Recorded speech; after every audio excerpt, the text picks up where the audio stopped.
Good evening, ladies and gentlemen, and welcome to the Entrepreneurship Avenue 2022. I am so excited to be here with you guys tonight. Look at your beautiful faces, right? It is so fantastic to have you guys here in person. For the last 2 years, the Entrepreneurship Avenue has been online. And I think we all know what that feels like, right? This pandemic has been a lot. So to be here in this room with you guys together, it's amazing. For those of you that are streaming in virtually, I can see you. No, I can't see you. You can see me. I can see you can't see me. You get what I'm trying to say. But it is equally wonderful to have you guys streaming in virtually. So tonight we kickstart the Avenue, and I want to welcome you guys. It is wonderful, wonderful to be here. And the first thing I want to tell you guys is about me. My name is James, and I want you to think of me as your friend and your guide. I'm the one that's going to make sure that you always understand what's going on during this journey. I'm going to be the host for tonight and for the remainder of this event series, and it's an honor to be here. About me, I am a student and an entrepreneur. I come from Cape Town, South Africa, where I founded an education company, and I'm now studying a master's in strategy, innovation, and management control here at VU. But enough about me, this is about you. Tonight we kickstart the Entrepreneurship Avenue, and the first thing I want to tell you is that entrepreneurship is for everyone. I want to ask you guys a question. Is there anybody in the room that is an entrepreneur? Put your hands up if you're an entrepreneur. Ooh, lovely, right? We've got some entrepreneurs here, fantastic. Okay, hands down. Now hands up if one day you want to be an entrepreneur. A few more, okay. And the rest of you guys, what are you guys doing here? Free food and drink, right? No, but really, I hope that if you didn't put your hands up, by the end of tonight or by the end of this event series, that you might actually think about entrepreneurship as a career path for yourself. Because the thing is, entrepreneurship is not exclusive, right? A lot of people think it is. It's not safe for people with money. It's not safe for people with special connections. It's not even safe for people who study business, right? Anyone can become an entrepreneur. All it takes is a good idea, hard work, determination, and above all, a lot of passion, right? And so that's what we're here to do at the Entrepreneurship Avenue, is to show this to you. So tonight we kickstart, and I want you guys to get inspired and get connected. We have a fantastic lineup tonight. We have some incredible speakers, including Alex from COINPANION. We have Hannah from the AustrianStartups, and they're going to be sharing some incredible stories, and they're going to tell you guys a lot of cool stuff. So really, I'm super excited for these guys to come and talk to us. And then we're going to have a break where you can obviously get some food and drink, right? Because that's what a lot of you are here for. And then after that, we're going to come back and we're going to have a demo pitch showcase. All right, we've got some really awesome startups that come from a bunch of different academic backgrounds, and they're going to be pitching to you about what they're all about, what they're working on, and they're going to be showing you that even students can be entrepreneurs. All right, but before I ramble on more about the Entrepreneurship Avenue and how awesome it is, I want to bring to the stage Rudolf. Rudolf is the founder of the Entrepreneurship Center Network, and he is the reason that all of this is happening. All right, so Rudolf is going to talk to us about what the Avenue was founded for, what the purpose is, what the vision of the Avenue is. And before I tell you what Rudolf is going to talk about, I welcome Rudolf to the stage. Thank you, Rudolf.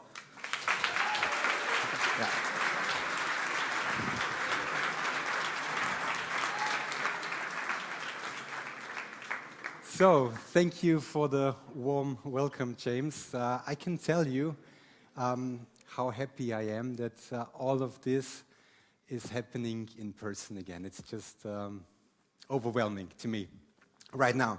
So, I'm one of the co-founders of the Avenue, and I was asked to introduce you to the idea of the Entrepreneurship Avenue.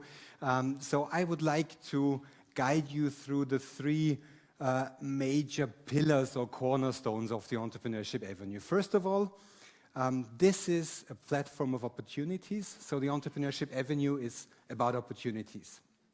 Secondly, it's about people. It's about the mindset, the entrepreneurial mindset. And thirdly, it's about, crossing boundaries and getting together with people from different backgrounds. So let's start with the Entrepreneurship Avenue principle number one, the opportunities.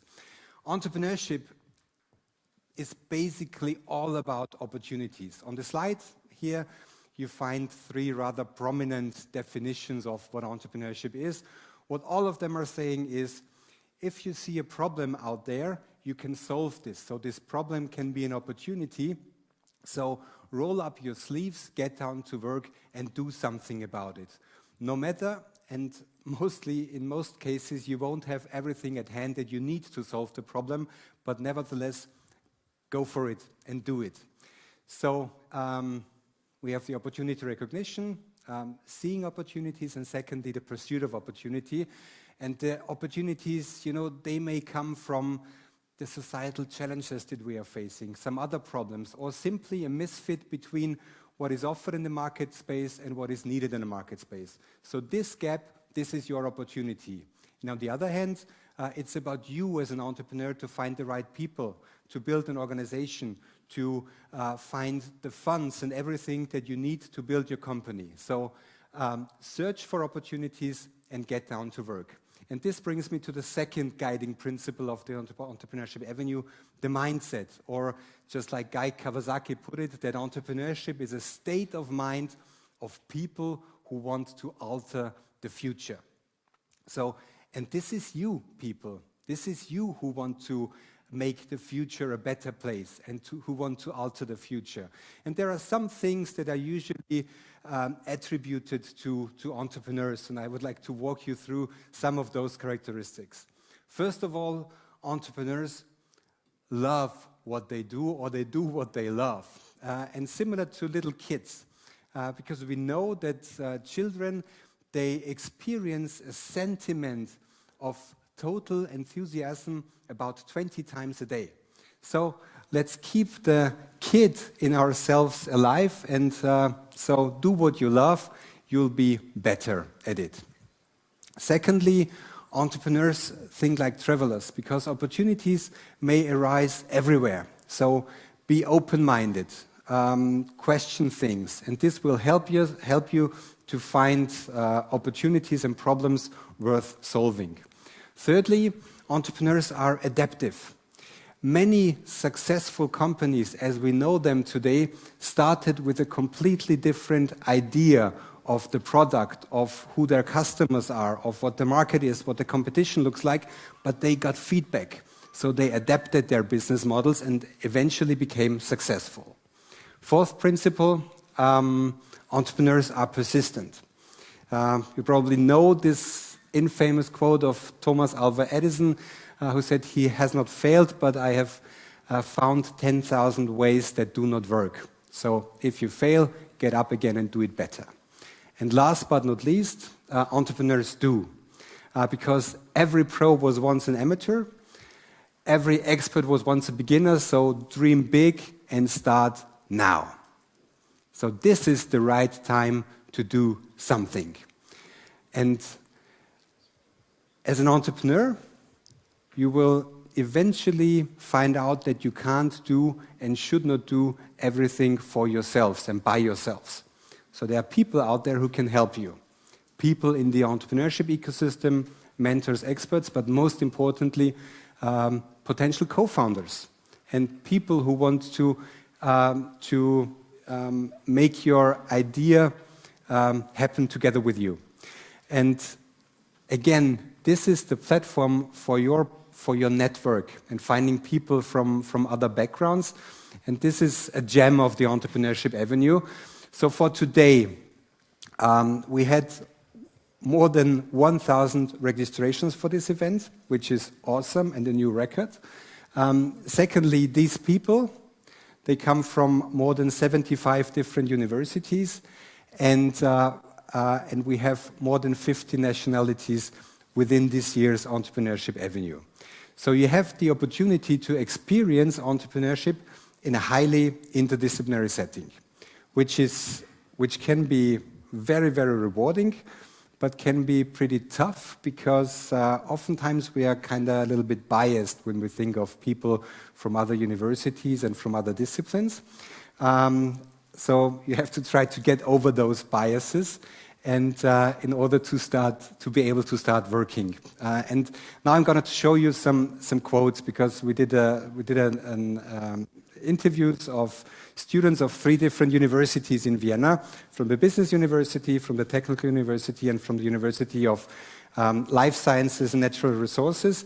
And we asked them how they felt about the students of the other universities. And I'm going to show you the quotes.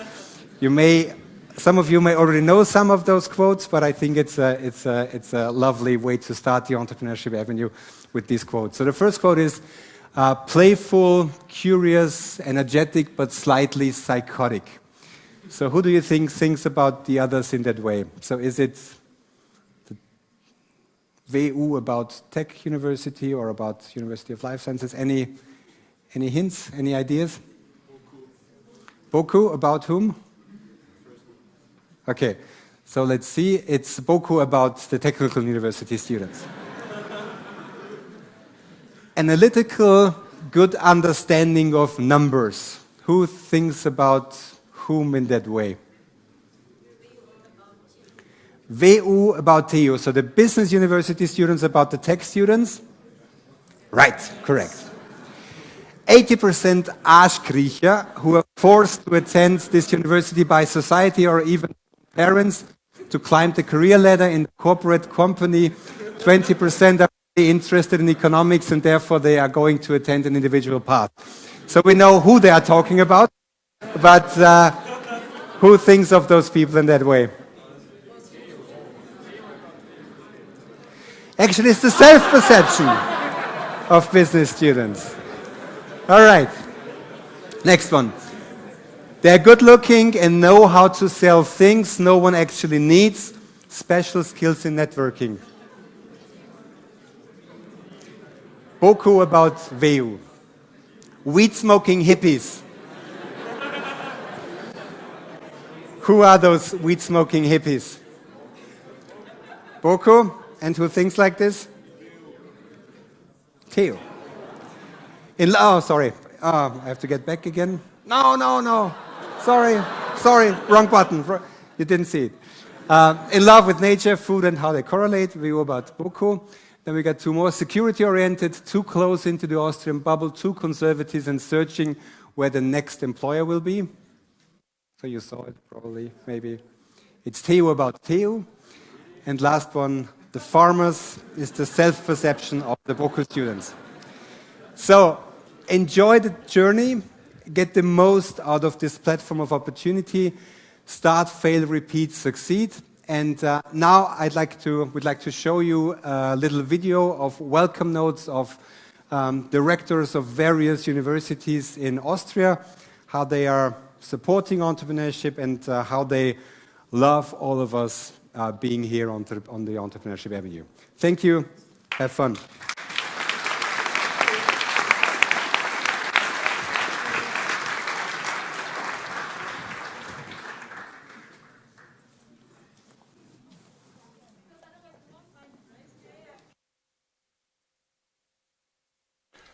Man sagt, der große Vorteil, in der Hierarchie aufzusteigen, besteht darin, je höher man kommt, umso weniger Leute können einem dreinreden.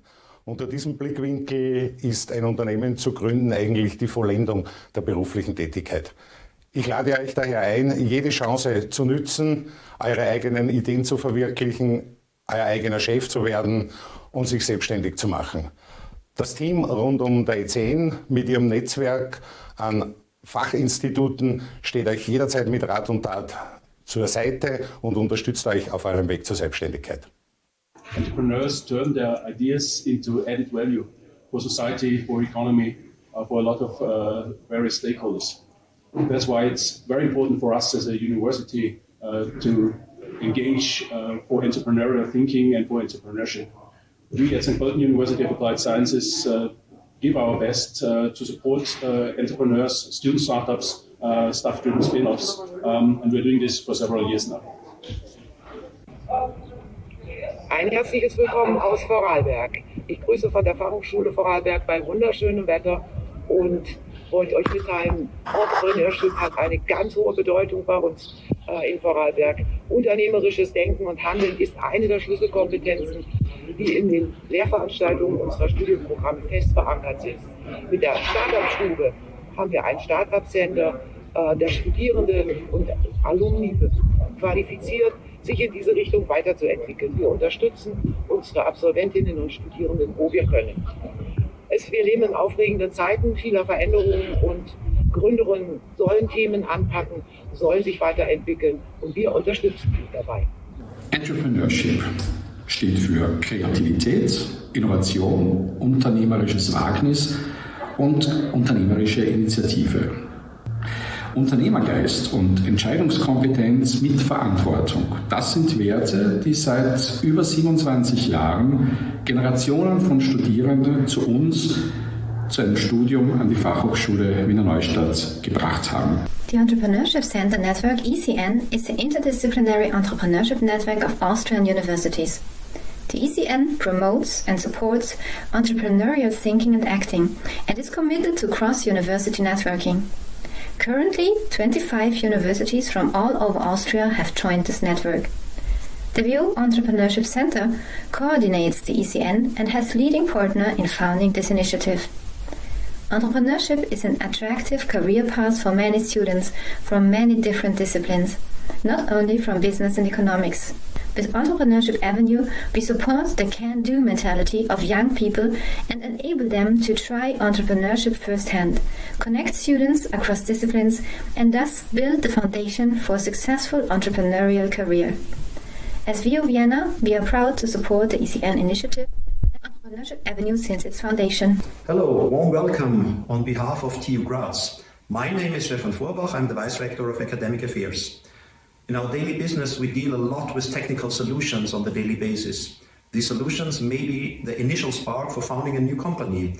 So what we did in the last couple of years, we increased the number of lectures given in the topic of entrepreneurship for increasing the competence of our students. And on the other side, we really convinced or tried to convince our students to get self-employed, to start their own business, because this could be a really attractive alternative to the classical career in industry. So warm greetings again and all the best for the Entrepreneurship Avenue. The University of Klagenfurt is a young university oriented towards the needs of the future.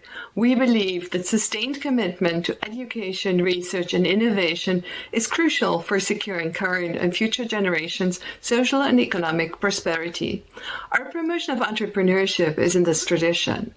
We have integrated the topic into a variety of study programs. An example is the Master in Media and Convergence Management.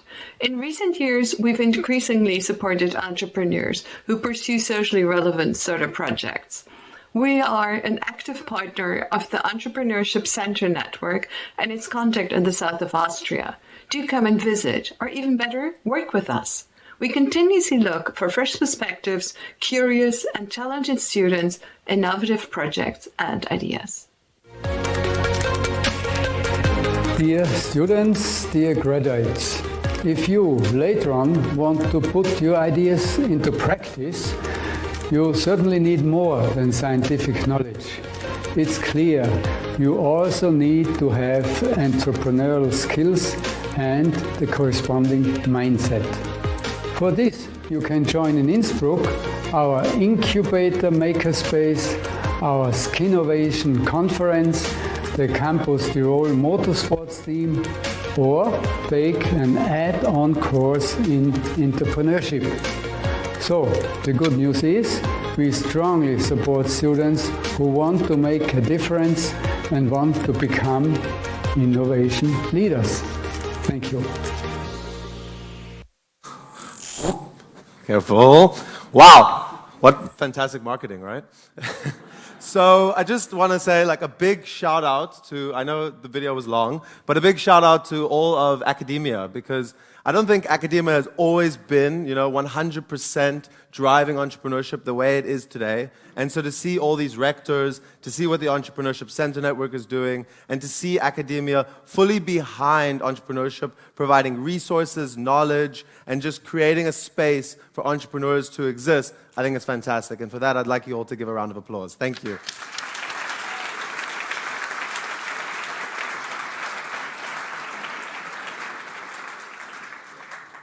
So many of you are probably wondering, what exactly happens here at the Avenue, right? Some of you are probably thinking, we're here, this is it, right? No? No, this is not it. So between tonight and May 31st, when we have our grand finale event, a lot of magic is going to happen, okay? And that magic is going to happen at what we call our Labs series and the Entrepreneurship Avenue pitch competition. You see, I'm challenging you guys to all get to know one another and team up, join our Labs series, and compete in the Entrepreneurship Avenue pitch competition, right? Because every startup, right, and this is how it's going to work, every startup starts with a problem like Rudolf was explaining, a problem that they really feel for and they want to come up with a solution for, right? And that's what we're going to be doing in Lab 1. Lab 1 is going to be all about understanding customer needs, the problems that they face, and generating solution-focused ideas. And at this lab, which is essentially like a workshop, we're going to have entrepreneurs who are going to be sharing their journeys and showing you how they went about doing what they did, their successes, their failures, and what they learned along the way. Now, after a startup has a problem and a solution, right, they need to figure out a way to make money, okay? And that's what we do at Lab 2. At Lab 2, all the teams that are participating work on building a business model. And for some students, especially for less businessy students, this sounds like a lot. But what's amazing about the Entrepreneurship Avenue is that we're going to be connecting you guys with mentors. Every team is going to be connected with their own individual mentor. And these guys are entrepreneurs, business experts, people really from the field who have a lot that they can offer you. And there's so much to learn from them, right? Cool. So once you've finished Lab 2, you've got your business model. The next thing is pitching, because you have to figure out a way to get investors to give you money to make money. All right? And that's what Lab 3 is going to be about. Starting to come up with a pitch that you can use to explain the problem that you're working on, the solution you've developed, and the business model that you've built around this. We're going to be hearing from Daniel Cronin, who's like Austria's #1 pitch trainer. He's going to be going on about what is the best way to approach pitching. And then, just like we do in Lab 2, each team is going to be connected with their own pitch trainer, who's going to help them perfect their pitch, really refine their pitch, practice until it's pitch perfect. All right? Now, after Lab 3, we've got Lab 4, which is the finals pitch selection. This is essentially the semifinals of the competition, where the top 10 teams are going to be selected by a jury to move on to our grand finale event, Conference Day. Now, Conference Day is an epic event, right? Conference Day, we're going to be taking over like half of this spaceship-looking building, and we're going to have so many amazing things going on for non-participants. So I'm also speaking to the people who don't want to participate in our lab series, all right? We're going to have a startup fair. We're going to have an investors alley. We're going to have workshops held by big partner companies working on business skills and teaching you guys really useful things. We're going to have an actual job chat where if you apply in advance, you can get a real interview from lots of innovative companies that are offering real positions. We're going to have the finals of the Danube Cup, another pitching competition, and of course, we're going to have lots of inspiring speakers. All right? So the best part, though, of all of this is the Avenue Pitch Finals. So at this conference day, the top 10 teams from our labs are going to be pitching to an expert jury. These are going to be investors, right?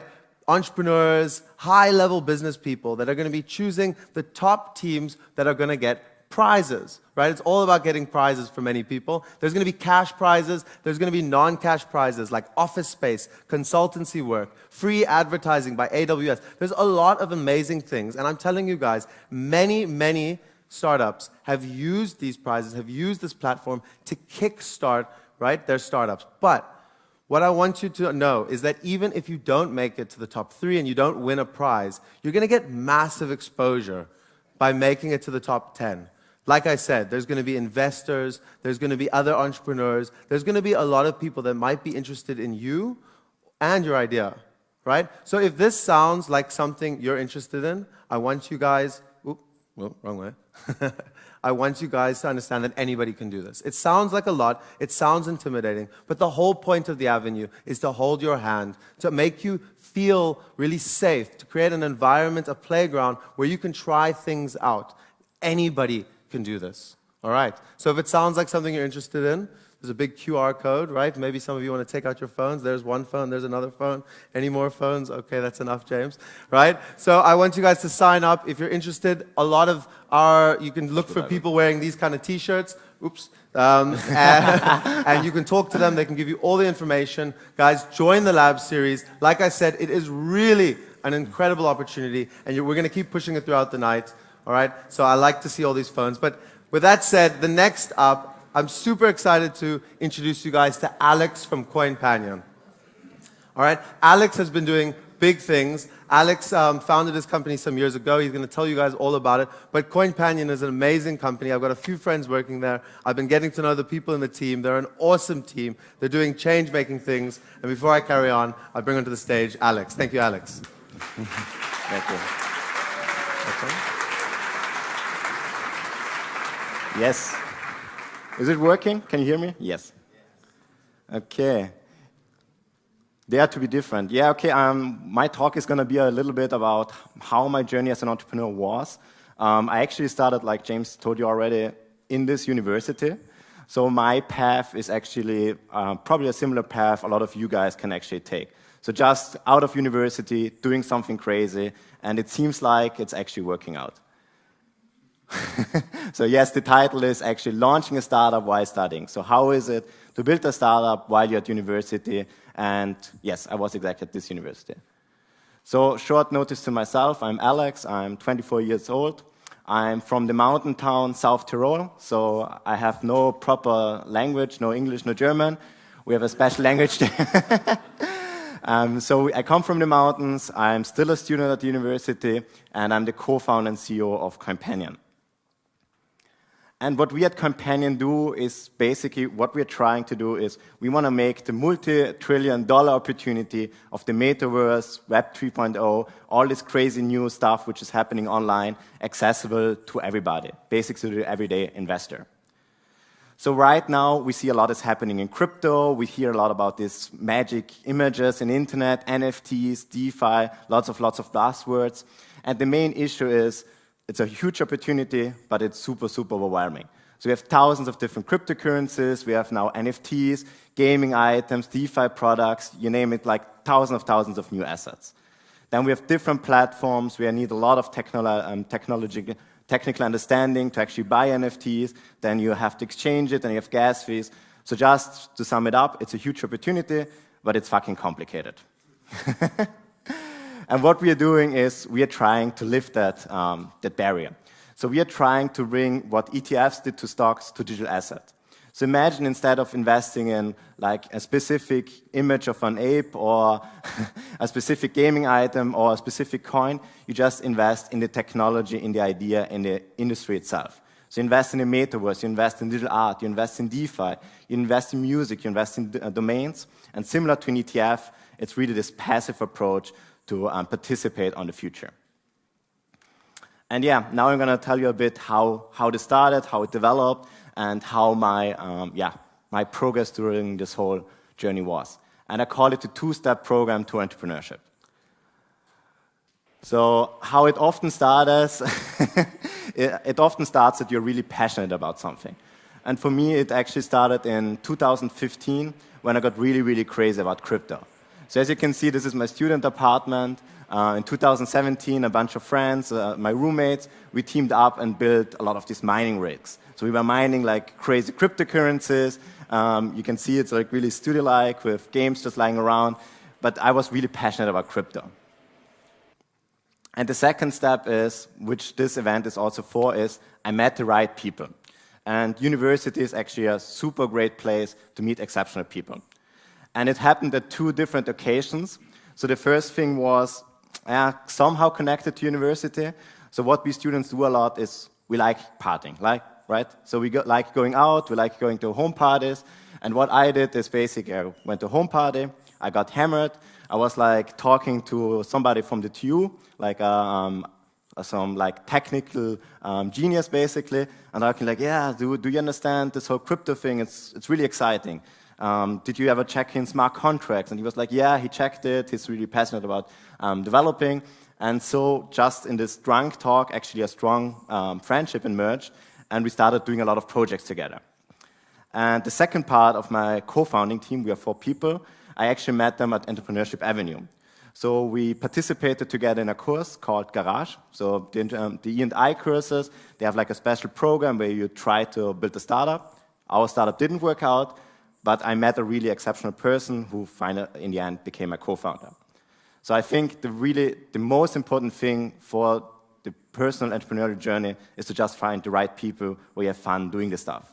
Because in the end, this is like a marriage. You spend so much time together. If you don't like the other person, it's actually going to be horrible.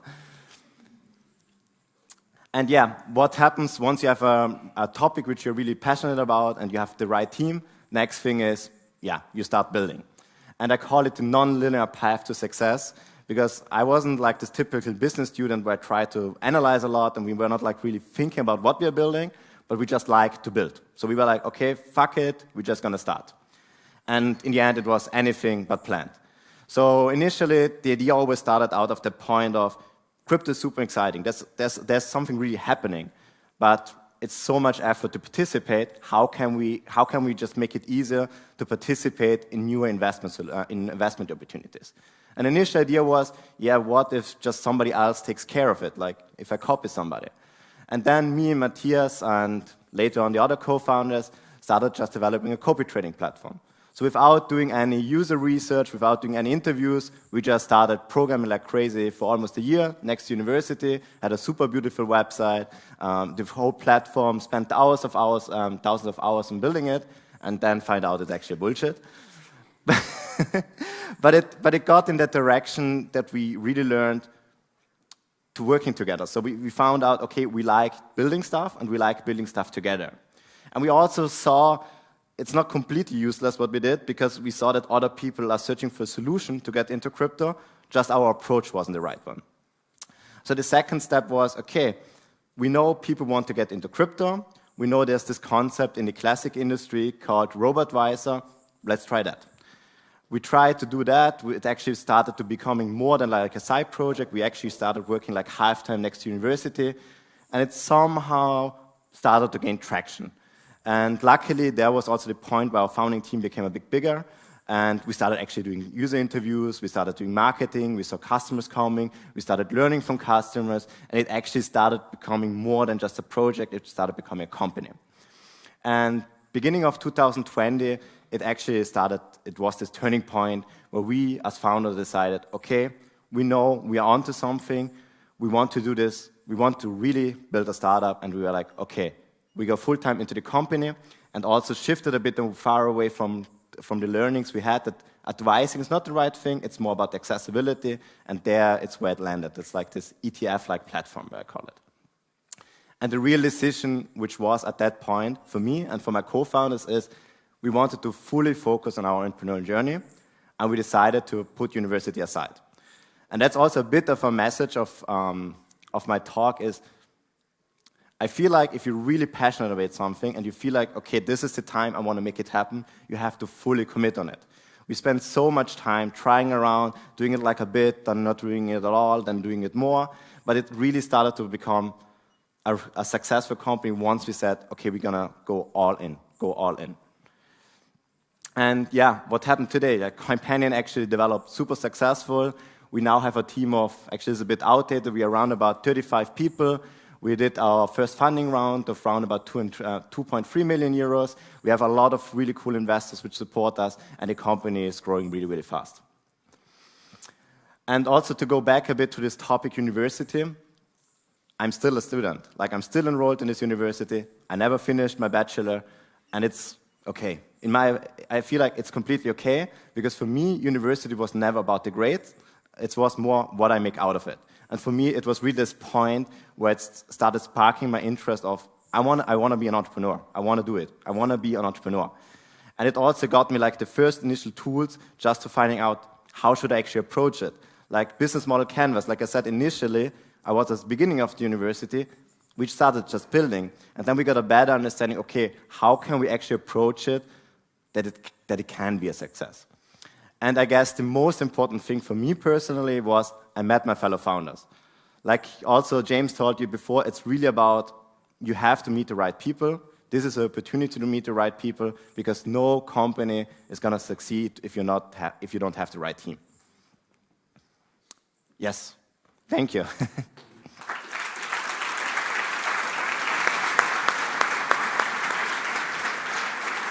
All right, guys. So we've got people with mics. Mics, where are you guys? Mic 1, mic 2 is coming. Does anyone have any questions for Alex? Any questions at all? I'll start. Alex, where did the idea come from? Like, where were you? What was happening when you had this idea? Yeah, I got really early on into crypto. Like in 2015, I had like my first entrepreneurial business. I was buying and selling game keys. You guys probably know Steam, this online gaming platform. You activate keys and then you have a game. And what I started doing is like I was buying them and reselling them, buying them and reselling them. And I was actually starting to generate a margin. And some people offered me, hey, can I buy it with Bitcoin? I was like, yeah, give it to me. It's like, it's money, so I take it.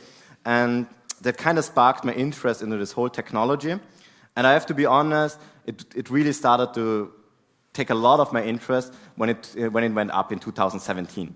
And in 2017, I was one of these lucky fews who already had some crypto accumulated. And I was like, whoa, I'm 19, I suddenly made some money. And then I was like, okay, I have now too much money to just leave it into the technology. I want to diversify. And I read a really, really good book called Souverän Investieren by Gerd Kommer. It's a book about how you can successfully invest in stocks with ETFs and how diversification is important.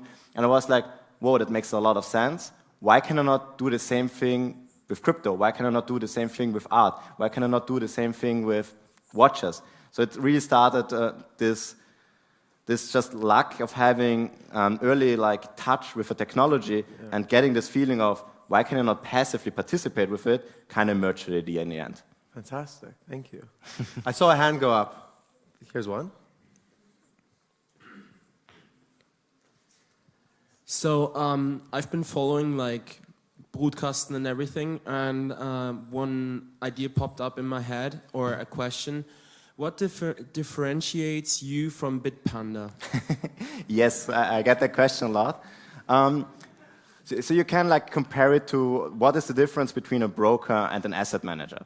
So Bitpanda is basically, you can call it the broker of the 21st century. You can buy any asset at every time, 24/7, fractionalized, and you can buy a part of Amazon stock, Bitcoin, etc., etc. What we are doing, we are not the facilitator of like just buying and selling it. We are like more the asset manager. So you want to participate in that, but you don't want to take care of it. It's too complicated for you. So we actually provide advice and build portfolios for you. So it's like in the classic industry, you can compare it to, a scalable capital, which is like the advisor, to a broker like Flatex.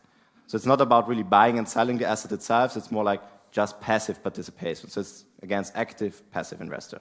And the direction we are going is more into alternative assets. Thank you. There's a hand up over there. It's going to be a tough one. And then we have some online questions coming through. Hello. Yeah, thank you for the great keynote. My question is about what's the reason why you're still enrolled in business school if you are obviously thinking that your startup is going to be a great success? Parents. Only reason? Yeah. So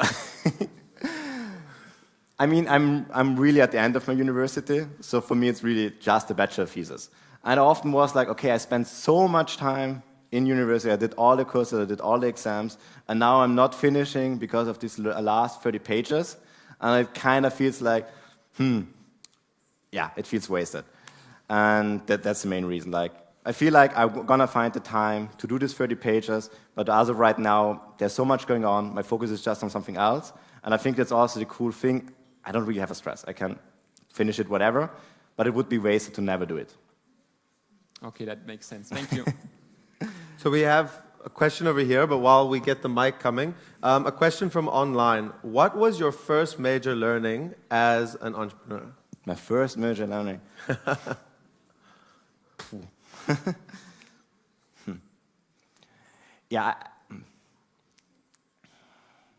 I guess the first major learning is you should never be afraid to start over. So if you can like see the journey which we did, like it was a non-linear path to success, how I call it. And we started as a copy trading platform. And we had no idea what we were building. We were just like we tried to build a tool we like. And we spent hours to build this platform. It was super complicated. I also programmed on it, like everybody of the team programmed on the platform. And then we found out we actually don't like the product we were building. And it was a bit of a hard decision to really say, well, we spent thousands of hours and now we're throwing everything away.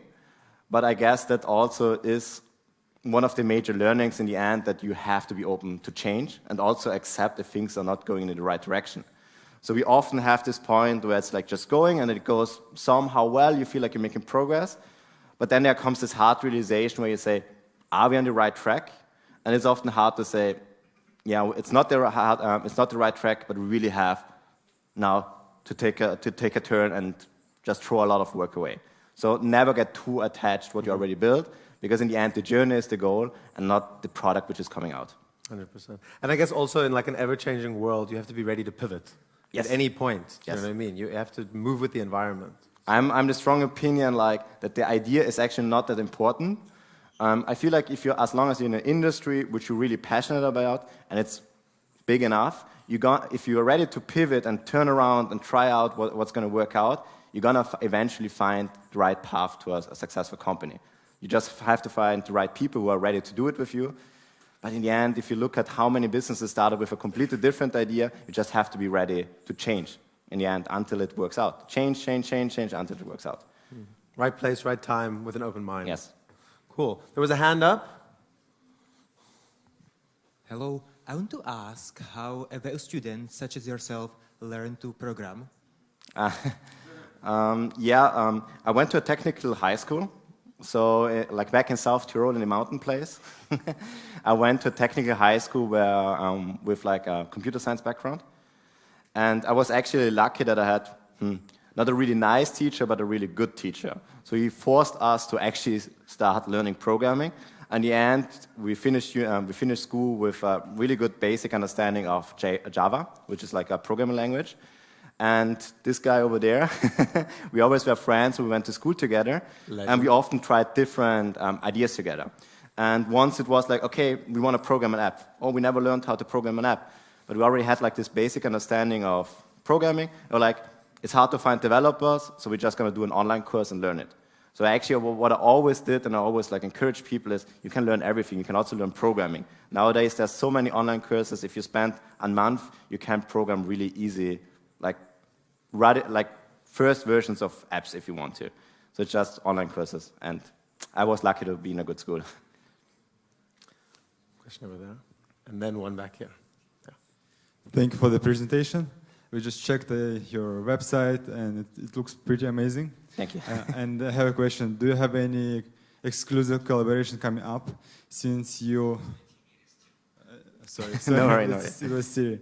And so do you have any collaboration coming up since your expertise lies in NFT, metaverse? Maybe you get any spots whitelisted or any coming events for the games which you be put up front, since there is a huge competition and maybe your companies also take care of those just being up front in the project at early stages?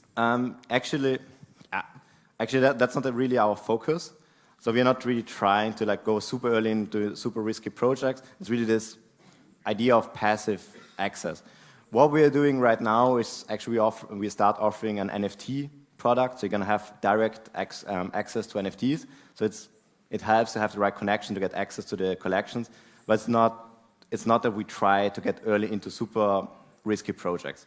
The product is mostly for people which are a bit more wealthy and want to just diversify their portfolio. And they're most likely not into that kind of risk. No worry. Question is back there. Hello, Alex. Firstly, thank you for sharing your story. One thing that you mentioned in your talk was you're obviously very proud of the team that you've put together that made it possible. And here today is an amazing set of people. Mm-hmm. So going back to your story, what was your thought process in picking up that team? And have you made any mistakes in putting your team together? Actually, I didn't really have a thought process. we were just like trying, we were just like starting out. So it was like, okay, I need somebody technical, like everybody. I don't want to be the technical guy forever. So I was like searching for somebody technical. I was really fucking lucky, to be honest. I made a mistake though. There was actually another co-founder initially where it didn't work out. So we also did what one of the big mistakes initially was, we founded the company too early with contracts, with no clauses that you can actually get out one of the founders. So we had to buy him out. And that was pretty expensive. I cannot really give you good advice on that because in the end, I just had a lot of luck and I didn't follow a really good path to choose the co-founders, to be honest. I guess what you definitely should look into is don't found the company too early with actually giving shares there, because once you sign a contract, it's really hard to get out of a contract. But if I can comment on that, I've been to your office, right? Yeah. I've hung out there at COINPANION with this guy over here. Beers on a Friday night. It's a cool place to be. And I mean, it has been really cool to see how you've built a team of like open-minded, like-minded people. I mean, there's people from all over the world in your office. So I just want to ask, how did you think of your hiring process as well? Okay, How's that working? Because you have some really cool people at COINPANION. Yeah. Okay, for the founder team, like I said, it was really luck. For the hiring process, now we're like over 30 people, we really look into personal fit. So every new hire in the company has to have one talk with the founders, and we really we have one major question when we hire somebody. Is that a person I want to go out on a Friday evening to have a beer? Is that kind of a person? Beers at COINPANION. And there were really good applicants where like, okay, the CV looks really good, but once you talk to them, you feel like, there's no connection. It's not like a person I want to spend my time with. So it's like really this simple question, is that a person I want to have a beer with? Yeah. And yeah, I mean, in the end, you always kind of attract people who are similar to you. So it kind of forms this environment of similar people who just want to build something. Awesome. Okay, one more from the audience, from the online audience. Which one should we choose? Interesting. What are some books/podcasts you read or listen to that expanded your knowledge in crypto? So anything for the crowd here that they can go and look crypto. The thing is, the issue with books in crypto is they're outdated really quickly. I guess what you really should do is just following the projects you're interested in and read the white papers, and then, yeah, I cannot really recommend a lot because I'm actually disappointed in a lot of the materials there. But one book I strongly recommend in entrepreneurship, and actually fits us with the hiring and finding the right people, is Delivering Happiness. So that's actually one of my favorite books all time in entrepreneurship, and it's about the ex-Zapo CEO. And it's about how he approached entrepreneurship, what was important for him, why, like the decision, why are you doing it? And it's a lot about what makes you happy about it. And also finding the right people, and it really, also why we find the right people, we started getting a lot of this book about corporate culture, company culture, and I think company culture is a main ingredient to make a company successful. It's just a really beautiful book to read. It makes you happy if you read it, because you really see this guy is so passionate about just being an entrepreneur and not big about the money. So, yeah, can highly recommend it. And then a question also from the online audience, which is very quite different, is, Alex, if you had a chance to give advice to your younger self, what would you say? Yes. One big mistake I did in my younger years, and I guess I'm still kind of young, is I always tried to start multiple businesses at the same time. So I always had like 3 or 4 ideas where I was working on. So I was programming an app for X while I had an online business for Y, while working on a third project in Z. And I always was like, okay, I can put 10 hours there, 20 hours there, 5 hours there. And I really realized pretty late that I'm not that kind of person who can do a lot of things at the same time. It's like this saying in German, du kannst nicht auf 2 Hochzeiten tanzen. It's also going a bit back to the pitch. I always did that mistake that I tried to do everything at the same time and multiple ideas at the same time, because I always was so in love with every idea and I was missing out. Oh, I'm missing out. And once I really said, okay, no, I'm going to focus on that, I'm just doing that, it actually started working out. So I would try that again, like in the direction, really focus on one thing, try to make it work. It's also okay if the first thing doesn't work out, how often does it really work out? But you learn so much, you come always like 2 or 3 steps, like you do 1 or 2 steps more than the last time, then it fails, but then you try again, and you always come a bit far down the path, and eventually it works out. Fantastic, cool thing. Okay, we got one last question right there at the back. Thank you. Hi, nice to meet you. My name is Matteo, over here. Yes. I'm also developing my own DeFi startup with the university, the Fachhochschule. And I want to ask you, how did you approach investor relations first? How did you enter that world, which is really closed, especially here in Austria, and you propose this idea that breaks all the standards and all the status quo? How was your experience with that? So how I approach like startup funding is the question. Okay.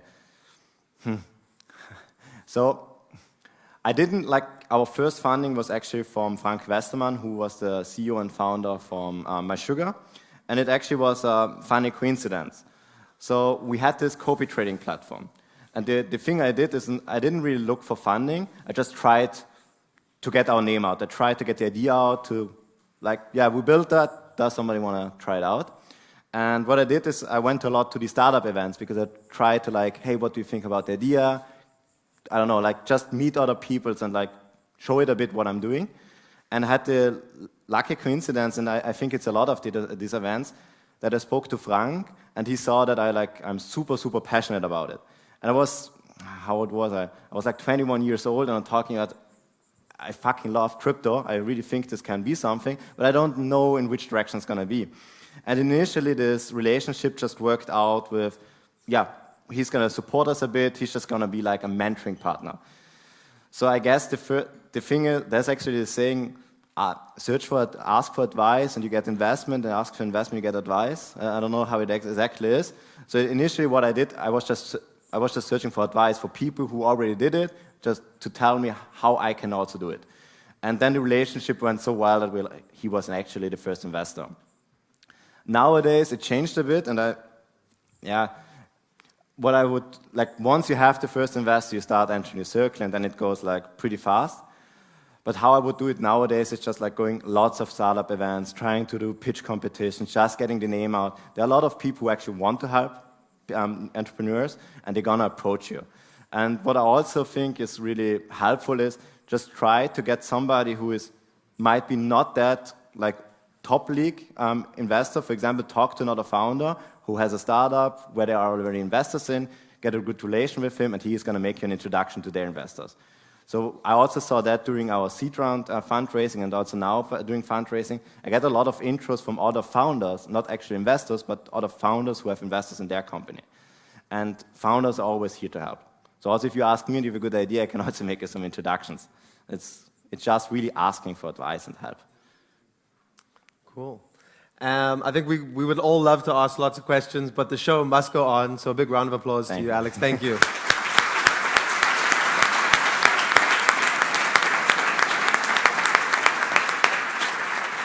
Thank you.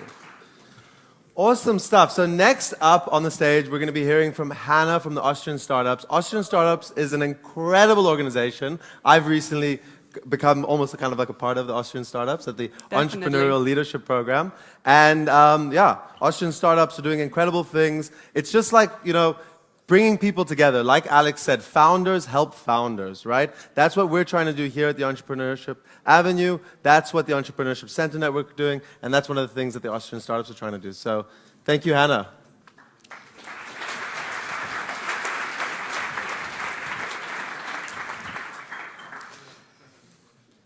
It's the day of the Entrepreneurship Avenue Conference 2019. And I remember I was staring into this exact room, and for a second, I had no idea what I was doing. I had a complete blackout. Until I saw this little timer in the background. It said 120 seconds left. And I had this bag full of takeaway packaging waste, and I tossed it on the floor. And I started to pitch to the audience our vision of a world without takeaway packaging waste. I don't remember much about what happened next, but I do remember that this clicker doesn't work. No. Okay. I do remember the feeling when we actually won this award, and I remember the feeling of excitement, but also a kind of feeling of like this is something like an end. It was the end of the Entrepreneurship Avenue journey. It was the end of my my university career as I was finishing my master's back then, and also one of our co-founders left for the corporate world just afterwards. However, I couldn't have been more wrong. Actually, that day was only the start of my entrepreneurial career, and I believe that if you take the chance of this journey of the Entrepreneurship Avenue, that it can kickstart your entrepreneurial journey as well. But let's start at the beginning. Most people, actually in Austria, have never even thought of starting their own business. The official topic is everybody can be an entrepreneur of my talk, so I really believe that. However, for the longest period of my life, I haven't even heard about entrepreneurship. I thought that startups, tech is something for techies in Silicon Valley building the next Facebook or Twitter, making a lot of money. That was until I stumbled for the first time into the Impact Hub, and I learned about the concept of social entrepreneurship, about how you can combine economic, ecological, and social sustainability. And I really fell in love with this concept of building sustainable companies that can still become profitable, and I took a deep dive into this world. I joined the Impact Hub as a volunteer, as a host. I joined the Students' Innovation Center, which is represented here today as well, and learning a lot about this ecosystem. But it still took me quite a while until I understood what entrepreneurship is actually really about. It took me until I had a problem that I thought was so big that I couldn't just wait out until someone else built a solution. I was also studying at this university, and you might have seen all the waste from the takeaway cups and the takeaway packages from Barschli and das Campus and so on and so forth. And I was really annoyed by all of that. So two of my colleagues from my master's study and we decided to build a reusable system for takeaway packaging. And that's when I understood what entrepreneurship is actually really about. I'm always really bad with these clickers. It's about finding and solving your own problems. It's about having the courage and the ability to actually take action and solve your own problems. And I learned so much during this process when we developed the idea and we went through this whole lab series and we went to the Entrepreneurship Avenue pitch day. And I really learned one very important thing that also a lot of people are confronted that I talk to. So don't start with your idea. A lot of people come to me and say, I really would like to be an entrepreneur, really would like to build something, but I just don't have this light bulb moment. I don't wake up in the morning and have this brilliant idea. But this is most of the time not how it works. Actually, what you need to do is to start with a problem. Because as we heard today already, your idea might change a lot. It might change drastically. But the problem, if you're really excited about solving it, maybe won't. So, okay, we had this crazy idea, we had a really tough problem we wanted to solve, but there was still one issue. The issue was that we were 3 WU students that had, even though we had quite different personalities and also skills, we really lacked technical know-how and also creative know-how. So the second really important point that you can take out of this Entrepreneurship Avenue experience, and also we heard this before, is to nurture interdisciplinary friendships. Really use this opportunity to talk to people outside of your own bubble. Find people that have different skill sets than you do. There's a saying that a successful startup needs always a hustler, a hipster, and a hacker. So someone who can actually hustle and sell your vision. Alex is a typical hustler, I think. Someone that can actually build the product, so the hacker, often a tech person, and the hipster that actually can make it beautiful, that people want to interact with it. So make sure you have those different skill sets in your team. So now we found the perfect team, we had our idea, we went out there and we used every opportunity to pitch. we also went to all the startup events, and we often had this topic that other people would come to us and say like, yeah, I really have an amazing idea, but I can't tell you about it. Because what if you steal my idea? Because it's so easy to steal. My advice here is, if you have an idea, go out and talk about it. Use the opportunity. Because when you tell someone about your idea within a 2-minute pitch, they don't steal all the information that you have gathered by thinking about the different processes behind it, by actually developing all that is behind your idea. It's much more likely that they will help you further. So for us, for example, at one pitch event, we had those two guys in the audience, or better said, in the jury. Those are Patrick and Matthias. Patrick back then worked at A1, and Matthias at AWS. And after we had our pitch, Matthias went to us and told me, Hannah, I would really love to have your product at the canteen of A1. I was like, okay, why do you care if we have a reusable system at A1?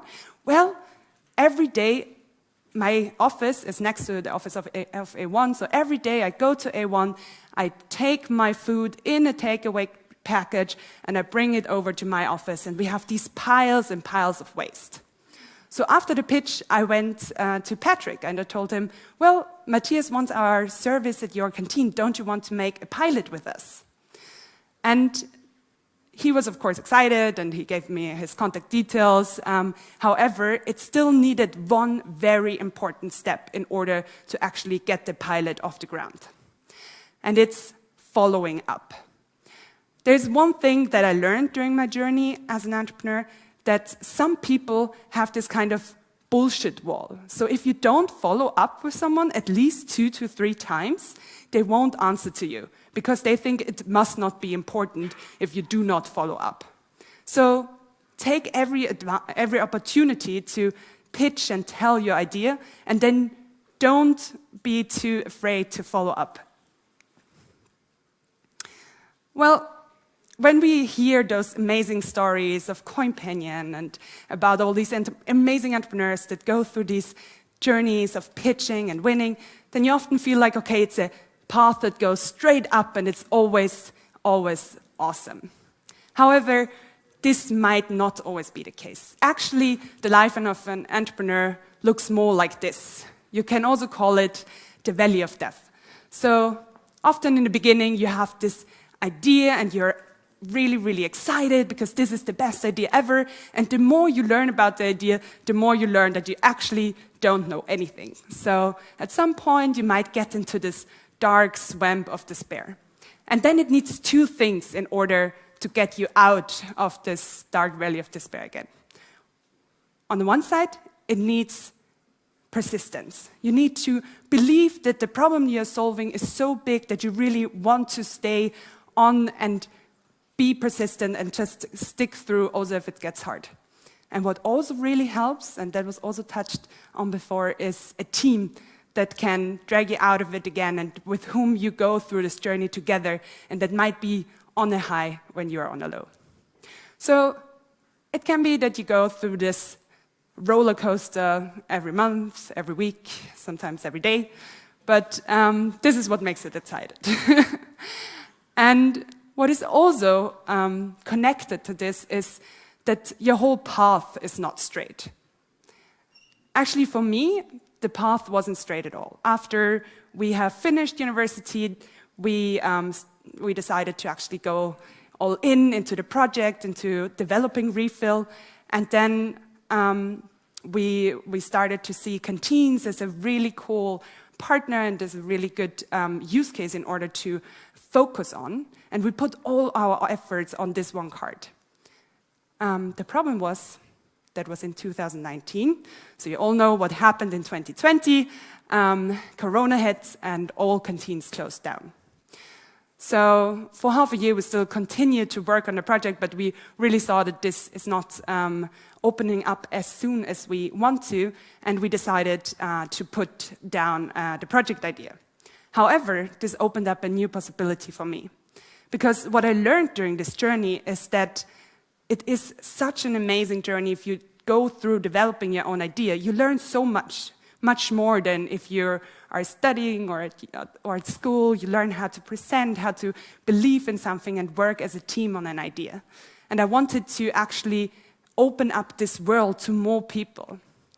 And that's when I met AustrianStartups with the vision of making entrepreneurship as common as skiing in Austria. Who of you knows AustrianStartups? Nice. Okay, a well-educated crowd. For those who do not know us, we are a platform and think tank for entrepreneurship. And we really believe in this vision because in Austria, when you're like around 3-4 years old, you take the little children and you put them on the skis and you push them down the slopes and they fall and they stand up again and they fall and stand up. And in the age of 6, they race down the slopes and nobody can stop them. And this mindset is what we also want to establish for entrepreneurship in Austria. We want that you can start early, that you can build your own ideas, that you can fail with them and then start again. And when you're ready, you are going to race down the entrepreneurial slopes and also be the Master Hirsches of entrepreneurship in Austria. We do this with many different activities. We built the skiing schools for entrepreneurship with the Youth Entrepreneurship Week. We have the Entrepreneurial Leadership Program, but I will talk a little bit more about this later on. But before I go to that, I want to share with you one more thing. Those are just a couple, very few people that went through the Entrepreneurship Avenue, and that started back then with very different ideas. So you have Manuel Gahn, he's now co-founder of Sparks. He actually started back then with an idea called Joy and pitched at the Entrepreneurship Avenue. We have Eva Keifenheim, who had her idea Focus, helping students, pupils to focus on not being on the phone. Now she's an entrepreneur in the sense that she's on the one side writing and on the other side bringing entrepreneurship education to Europe. Then we have the CEO of BikeMap. He was at the Avenue and pitched an idea for an event startup. Or we have Bastian Rütt, who is now co-founded Breathe ILO and is already going on to his next venture. Or also the founder of Plantista. Back then, Katharina was pitching an idea for muesli out of waste. So very, very different. However, what all of them is in common is that this journey was the beginning of their entrepreneurial careers. And therefore, I really want to urge you to take advantage of this whole program that the Entrepreneurship Avenue is providing for you and to see this as your playground, as the beginning of your own entrepreneurial journey. I have a couple of bonus tips, which is there's the opportunity to also join the bigger entrepreneurship network. With AustrianStartups, we have a couple of things that might be interesting for you. There's the Entrepreneurial Leadership Program, where James is part of, so you can talk to him, or Stanish, and I saw a couple of other people, Sarah, I think.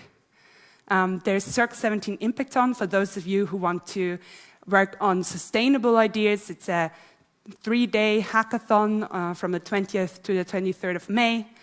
And of course, we have a monthly community event where we get together and network, and you can get to know the broader Austrian startups scene. And the next one is on the 19th of April. So I would love to see you guys there. If you have any more questions or want to connect, feel free. And yeah, thank you.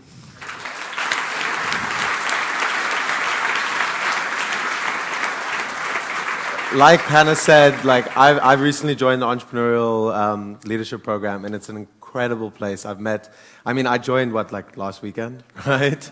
The kickoff was last weekend, and I already feel like I know some incredible people, and it's really an amazing platform.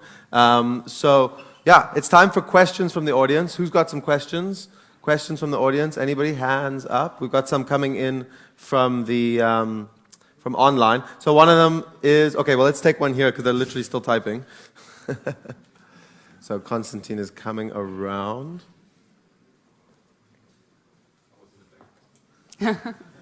So Hannah, I remember your pitch very well, and I'm wondering, would you consider restarting Refill, or did you just bury it in general? So the ecosystem is today very different. We have Vital as a player that has started in the ecosystem. And I also think that often when there are people out there that are already doing it, why always doing something yourself just for the reason of doing it yourself? So I'm at the moment really supporting those organizations. So for example, the Austria head of Vital is in the Entrepreneurial Leadership Program. I last week had a call with someone from Cookie. They are coming to Austria and will provide the whole Rückgabesystem, like where you can deposit the whole takeaway packaging. So I'm super happy in my role right now at AustrianStartups, but I still really hope that this problem gets solved. So I use my network and my skills at the moment to support those that are currently working on the solution. More questions from the audience? Anybody? Anybody else? No? One from online, was similar one that was earlier, and I like it, is if you could give advice to your younger self, what would you say? It's funny because you talked about focus. I also worked at Refill and AustrianStartups parallel for some time. And that was really tough. And like one thing I really learned is focus sets you free. So if you want to do something, do it 100%. But maybe to also add up something, it's really about trusting in yourself to just start something. So often, especially those coming from business school, stay for a very long time on paper. So we are analyzing and building things in our heads without going out, talking to people, just trying to build something very small. And that was also the best thing that could happen for us at the beginning of Refill, when we just had like this super simplified version of our service that we implemented in the canteen of A1. Back then, our digital service to give back the bowls was kind of a mock-up used with coins out of recycled plastic. So we kind of, build up the system, how it would work digitally in an analog setting in order to just test our hypothesis. And this helped us so much when we then actually went into building the digital prototype. Yeah. Cool, thank you. Any other questions in the audience? We've got a bunch coming in online. What were some of the challenges in convincing people to, try out Refill? Yeah, it's super tricky to convince someone to actually change a habit of them. So what really helped us back in the canteen at the pilot was to have these internal champions. So some people that are really excited about your idea and that were already just on their seats waiting for it. So they would always come and talk to all of their colleagues and get them to our stand where we introduced them then to Refill. So that was a really, really good thing to do. Yeah. Cool. Fantastic. Thank you so much, Hannah, for sharing all this insight with us. Anybody else? Last chance for questions. We are running a bit behind time. One more question over there. Thank you for your talk. Austrian Startups sounds really beautiful, but I know that to be part of the leadership program, you actually have to apply. Yeah. And the Entrepreneurship Avenue also only happens once a year. So what would you say can someone that is not necessarily an entrepreneur, but like more on the technical side, what can we do to increase our network and actually find people that are also interested in working with us? Absolutely. Every month, we organize the Austrian Startups Stammtisch. It's always the third Tuesday of the month. And now we are finally going back in person. So this is the place to network, find other people that are also interested in entrepreneurship. I know a lot of people that actually have found their co-founders there just by drinking a beer after a panel discussion and networking about your ideas. Yeah? I hear you. Is AustrianStartups like the only place for Austrians to actually find people and connect, or are there other platforms where you can There are definitely also other platforms, especially in all the local states, also for you guys that are online. Almost every state in Austria has their own organization that does similar events. So for example, in Graz, there's the Startup Spritze, there with Ideentriebwerk. There is, at the Technical University in Vienna, there's also a regular event that is together with WU, Joint Forces, thank you very much. So actually we have a calendar at Austrian Startups where people can just put in their own events. So if you go on Austrian Startups community calendar, there you see actually lots of different events that are happening in the ecosystem that you can go to, and most of them are just open for everyone. Fantastic. Any last questions? Last chance? All right, cool. Thank you guys. Hannah. Thank you, Hannah.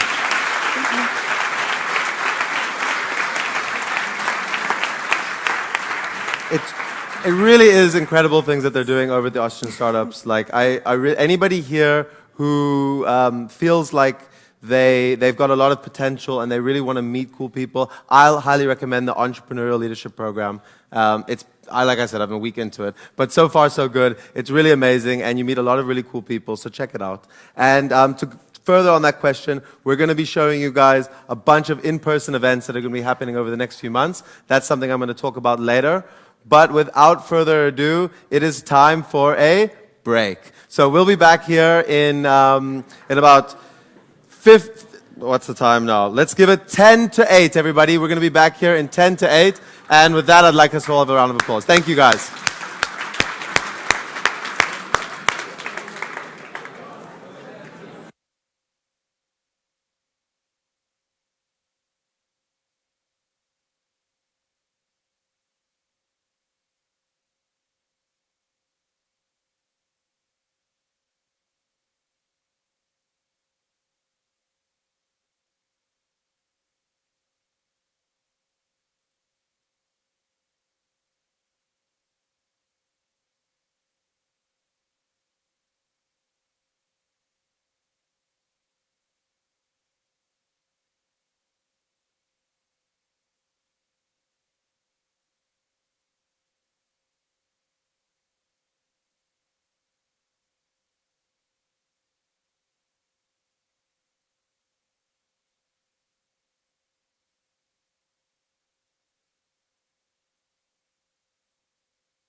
All right, all right, all right, all right.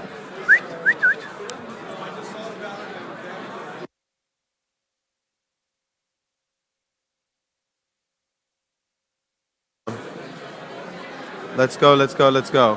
Hello, hello? Testing, testing. Can you hear me? Can you hear me? No, you can't hear me. Hi. Hey. Can you hear me? Can you hear me? No, you can't.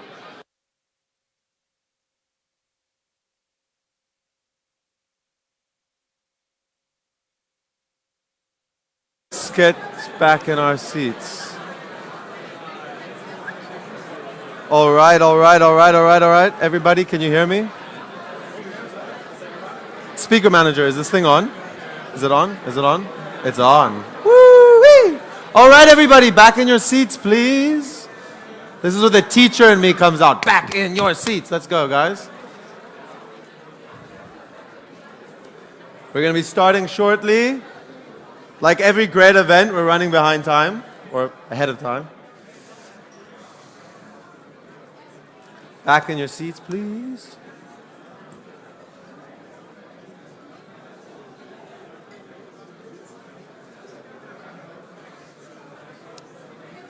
Everybody by the door, please sit down.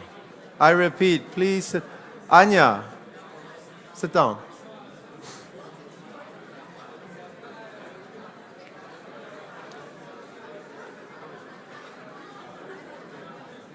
Do you guys...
Testing, testing, testing.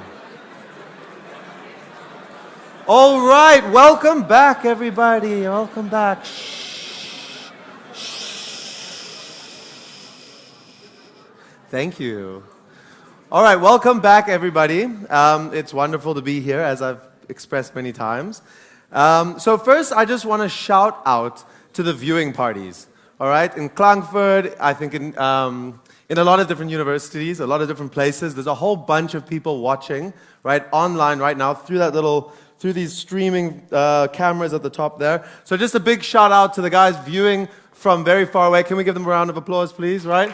Woo! We see you. We see you. Thank you, guys. So I'm really excited for the next part of the night, which is our pitch showcase. So like I said earlier, we have a bunch of up-and-coming startups that come from a whole bunch of different universities, different academic backgrounds. They're going to be showing you what pitching is all about. They're going to be showing you what they're working on. And most of all, they're going to show you that you can really be an entrepreneur, that if you want to, you can start something and you can begin that journey. But before we do that, we're going to be hearing from Selina, one of our head organizers. Another one of our head organizers is not here tonight, Ralitza. We see you online. Thank you, Ralitza. We're so sorry. Ralitza got COVID, which sucks, right? So shout out to Raleigh. A big round of applause, actually, for Raleigh.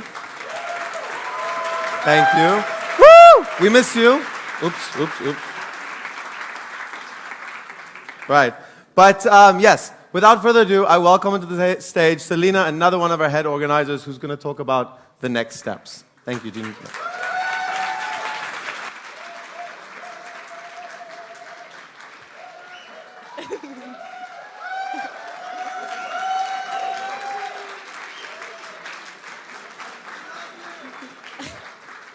Just for reference, this also goes out to Raleigh, so half of that applause was definitely to her. I really miss you, so I'm glad to be here still. So very, very warm welcome from my side. I'm very excited to see so many people today, kind of carrying out this mission with a team of nearly 40 people that entrepreneurship is indeed for everyone. You've heard it before, but we really believe it. And when we say that entrepreneurship is for everyone, nobody really asks what is entrepreneurship. So I wanted to give you my definition of entrepreneurship. For me, it means kind of you discover that there's a problem, you try to find a solution because probably that problem is had by many other people, and then maybe become the business people who try to scale it and then make a business out of it.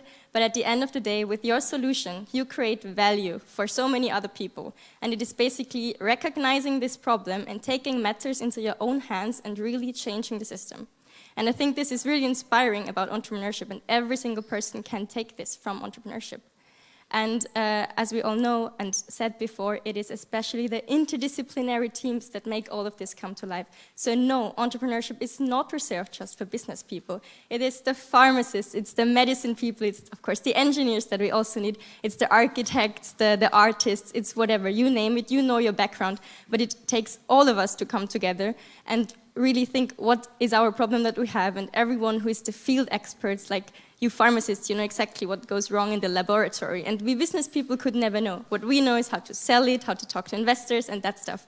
But it really needs people to come together and be entrepreneurial.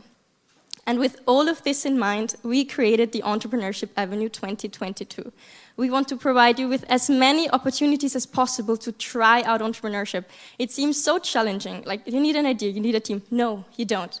We have the Entrepreneurship Avenue for you, and you can just come to the online lab series. You need to bring a problem, you don't even need to bring a problem, you just can be there and kind of work with somebody else on their problem.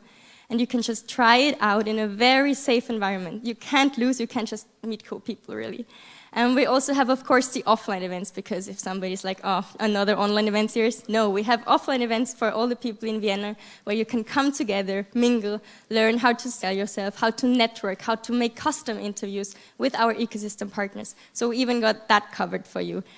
So no says against anything there with the online format. And of course, we have today. We have the kickoff, we have the idea wall outside where you can write down the problems you have and maybe any ideas that you already have. You have the networking bingo, where you can approach random people, and if everyone approaches random people, nobody's the weird guy who just approaches random people. So take the opportunity and take part in also now later the startups. They will just stand around and you can just approach them, ask them, hey, how did you get started? They're not the classic business people, so they also had to start somewhere. What I'm trying to say, if there's one thing that you take away from today, that entrepreneurship really is for everyone, and it is on you to seize the opportunities today and start your journey on the entrepreneurship ecosystem. And if you really don't know where to start, I can really say, watch out for these sweaters, because they're worn by pretty cool people who I'm extremely thankful and proud of, that they are working together. We've been here for months now and creating this amazing event series, so we are extremely proud and very thankful to every single person who contributes a lot. So yeah, if you don't know how to get started, just approach one of these people wearing the sweater and you're guaranteed to have a great conversation. And now, just really, entrepreneurship is for everyone, and seize the opportunity today. Thank you. Thank you, Selina. Cool, thank you, Selena. And like Selena said, a big shout out to the whole team. There's like a team of 40 of us that have been working really hard. Selena and Raleigh have been working like full-time jobs basically to make this thing happen. So, and nobody gets paid, of course. Terrible. But it's really an incredible event series that we're trying to make happen. So guys, we want you guys to get involved. Join the lab series. If you don't have an idea, I had a few people ask me earlier, if you don't have an idea, you don't have a team, that's okay. All right, you can join Lab 1 like solo. We're going to try and get everybody connected. We're going to try and get you guys to form teams and whatnot. So please, please come and join the lab series. Now, like we've been talking about, are these startups. There are startups from a whole bunch of different backgrounds. And again, the whole idea is to give you a taste of what is possible and show you that you can do anything you want. So the way this is going to work is we're going to bring 4 startups up one at a time. They're going to do their pitches. Pitches about 2 minutes. We're going to be kind of strict about it, but we won't be too strict, okay? But we'll be kind of strict, right? So there'll be someone here sticking up time signs. They're going to pitch for 2 minutes, 1, 2, 3, 4, and then it's going to be Q&A time. All right? So guys, think of cool questions that you want to ask about their experiences, about what they're doing.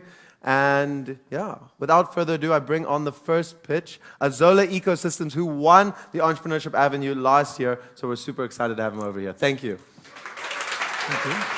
Cool. That's your guy. Hello, thank you for having me. And incredible to speak in front of so many people in Rio. So I actually studied and graduated at the University of Applied Arts as industrial designer. And that's also where the idea for Azola Ecosystems originated. Industrial design and design investigations, we always asked about the future. How could the future be different? What problems should we solve? And sometimes really artistic, art-related projects emerge, and sometimes more business-related projects. And so I was focusing on our food system. And just like the packaging is a huge issue with it, many other issues come with it. Overfishing, deforestation, exploitation of ecosystems, long supply chains, and so many others. And so I thought, how could we change or cope with these issues and minimize these issues? And that's by producing food right in the city. And not just producing food regularly, like ordinary.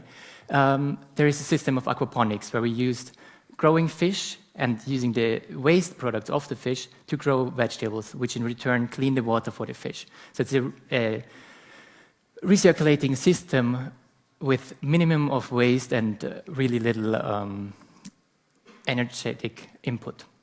And now I'm showing you, after winning the Entrepreneurship Avenue, actually,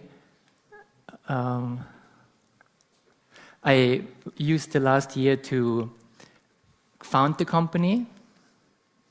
Doesn't work. Which actually from today it is a registered company as well. So the Avenue really helped me to pursue the idea, because otherwise I would have just went for a regular job then. So this is the first prototype I did, and that I showed at various occasions. I'm working also on different small-scale products that for homes. I was really proud about the project, which should have been in Russia, but I will not pursue any longer due to issues you already know.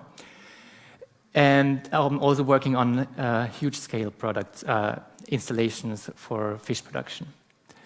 And the most upcoming project will be in a restaurant the next weeks and months. Yes, thank you. That's cool, thank you, Philip. So you can sit down and then you come back later. All right, Philip from Azola Ecosystems. Thank you so much.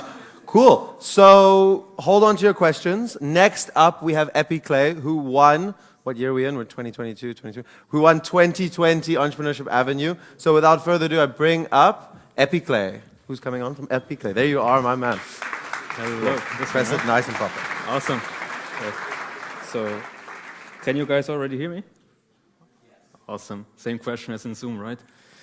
So, hi, I'm Chris. I'm the CEO and co-founder of Epiclay, and we want to enable healthier cities by giving buildings green lungs. I don't know about you guys, but I'm pretty tired of reading all of those headlines about the deaths through air pollution, about the economic costs of climate change. So we want to change something about that. And to change that, we have to go back to technologies that we know that definitely can reduce CO2. And one technology that is quite proven is, well, would be a tree. That has been around for quite some years. We know they are pretty efficient in reducing CO2 and in reducing urban heat. Well, the problem is that we just don't have any space for that in our cities. We don't have the space to plant thousands and hundreds of thousands of trees, which we would need. But what we do have is 2.3 billion buildings on our planet. And that's something we can really use. In fact, what we are mainly looking into there is the facade. Green walls have been proven to reduce CO2, to be very efficient in reducing air pollutants and also in reducing urban heat. But the problem is existing solutions have not been made to scale. They require a lot of maintenance and are also very difficult to install. With Epiclay, we're trying to fix that. We are developing a system based on the unique combination of the most robust plants you can find in nature, as well as our proprietary ceramic modules produced by Gmundner Keramik here in Austria. With that, we create a low-maintenance solution, which is also quite easy to install.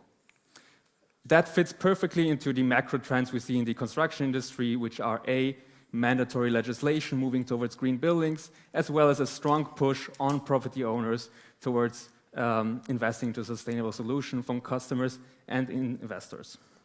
And that opens up an enormous market of, in Vienna alone, 120 million square meters of green-able facades. If you have any questions about that, I think I'm later on very happy to answer that and looking forward to you guys reaching out. Thank you. Thank you. Well done. Thank you, Epiclay. Cool. And next up, we have the guys from HelpSol. HelpSol, thank you. A round of applause for HelpSol. There you go. Big button in the middle. Hi, I'm Philip. I don't have any slides, so it's just me. Yeah, 2 years ago, we have met Carl. Carl is now a really good friend of us. He used to climb mountains like Kilimanjaro and so on.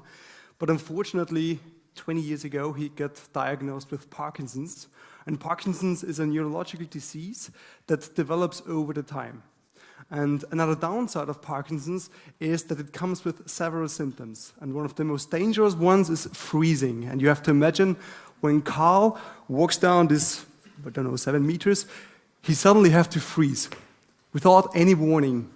And when he freezes, he needs an external stimulation, like a tactile stimulation, which comes hip downwards to overcome these freezing episodes. And we have developed an insole that Carl can put in his shoe, the so-called HelpSole.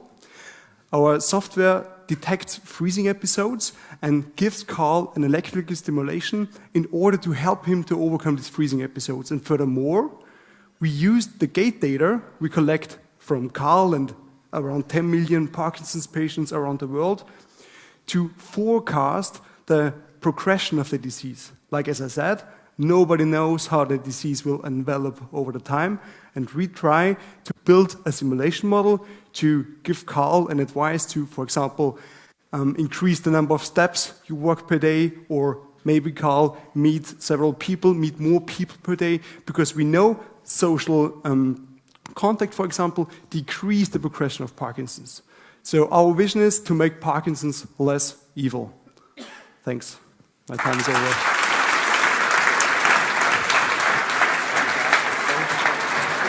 And thank you so much. So it's incredible to see what people are doing. And the last one before it's time for questions, Kula. Thank you, Kula. Hi, thank you.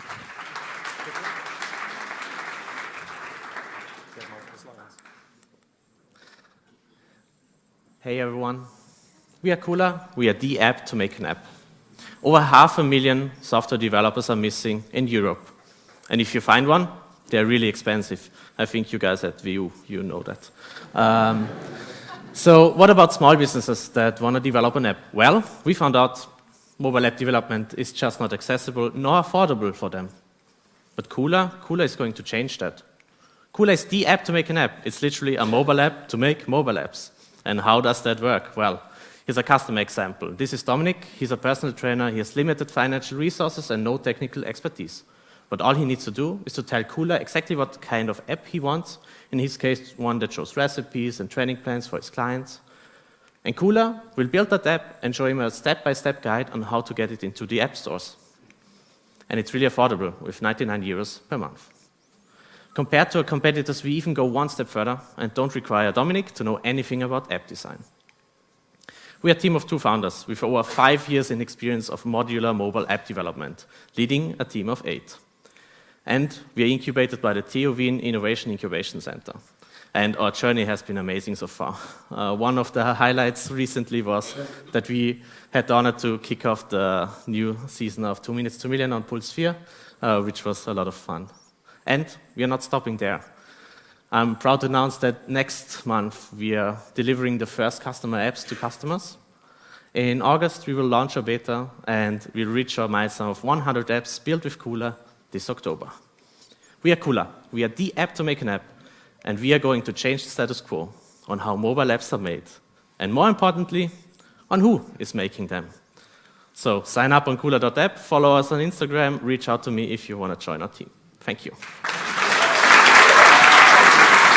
Thank you, Julian. Julian, you can take a seat.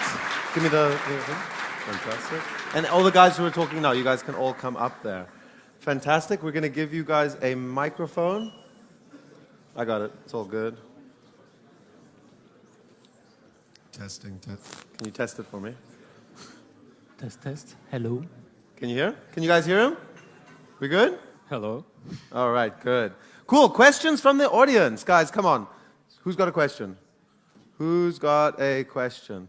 Questions back there? Back there? Oh, anywhere? I can't see. You've got the microphone, Hi. buddy. Yeah, sorry. On the back of the right side. Hi from... Yeah. I should grow much more. Thank you for these great pitches. I have a question to Epiclay. You're talking about CO2 impact and reducing it, but how much CO2 do you produce when you're preparing your product? How do you prepare your product? This is a little bit more technical question, but I'm very curious about the technology you use. Thank you. Yeah, sure. Happy to answer that. So, of course, we produce CO2 when we, for example, fire the clay. So it's in the end a pretty much ceramic product. And we, of course, also produce CO2 when we create the under construction for the facade.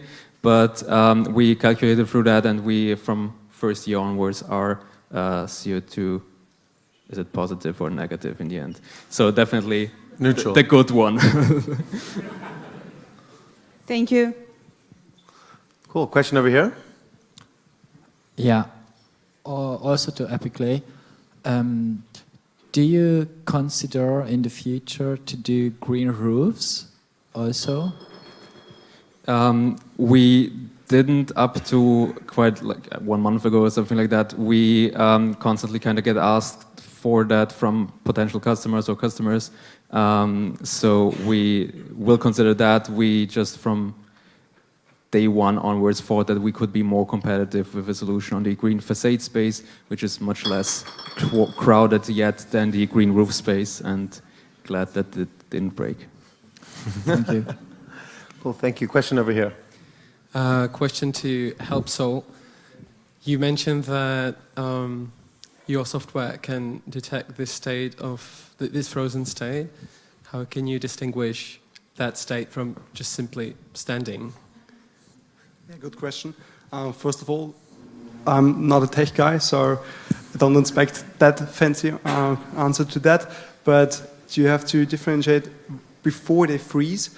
The so-called cadence is quicker. So you have to imagine they don't like walking and then freeze. So they make like, and then they freeze. And this we can measure really good. And also the difference between the balance when you stand like on the red sign. So it's different because the weight when they freeze is on the 4 foot. So we also can differentiate that. That was the non-tech answer to that. Cool, thank you. More questions? Question over here. Right here, right here. Right there, right there, right there, right there, right there. To say something? Yeah. Thank you. My question is for Kula, the app for an app. Can you create with your app major or just complex softwares for mobile phones or just simple apps?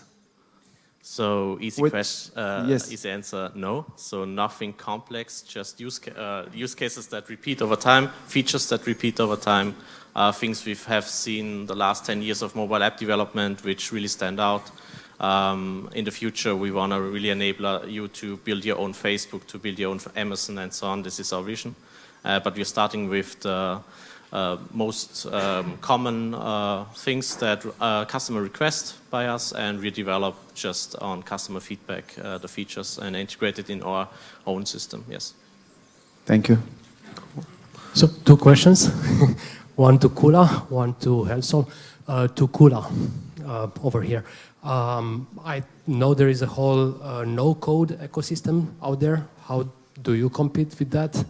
And very quickly to Helsol, is your product categorized as a health device? And if so, do you need to go to some medical certifications, legal certifications, and this kind of stuff?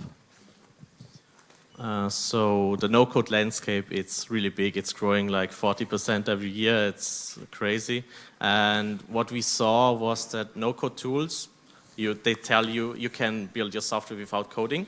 But usually people that use no-code tools are coders, people that already can code, because it's just cheaper and you save time. But we want to focus on those people that are still don't have the technical knowledge necessary. They don't know what an API is. They don't know what a data bank is to build their own software. And it's as simple as that. We don't require them to be app designers, require them to be coders. They don't have to be technical at all. Well, thank you. Question over here. So I have to answer. Oh, there's still one more. Cool. Yes. But just be ready. Yes. Concerning the question, yes, we have to make the medical device approval. We are currently working on a pilot study at AKH Vienna. We will finish that on May this year. But to be honest, if someone would have told us that we need approval as a medical device 2 years ago, we would not have started. Currently, we know we need around 1.8 million euro to go to market. We thought about 200K, so in the beginning. So yes, but yeah, we need all this. Thank you. Hi, I have a question for Kula. Shoot. Hi. I totally get it that it makes for a good phrase, the app to make apps.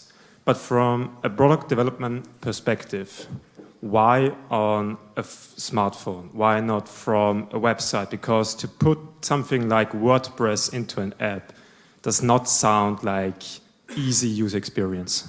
So what was the reasoning behind that? So actually, competitors try to build mobile apps, but what they do is they scale down the big version. So they have a web version where you can do all the fancy things, build an app and so on.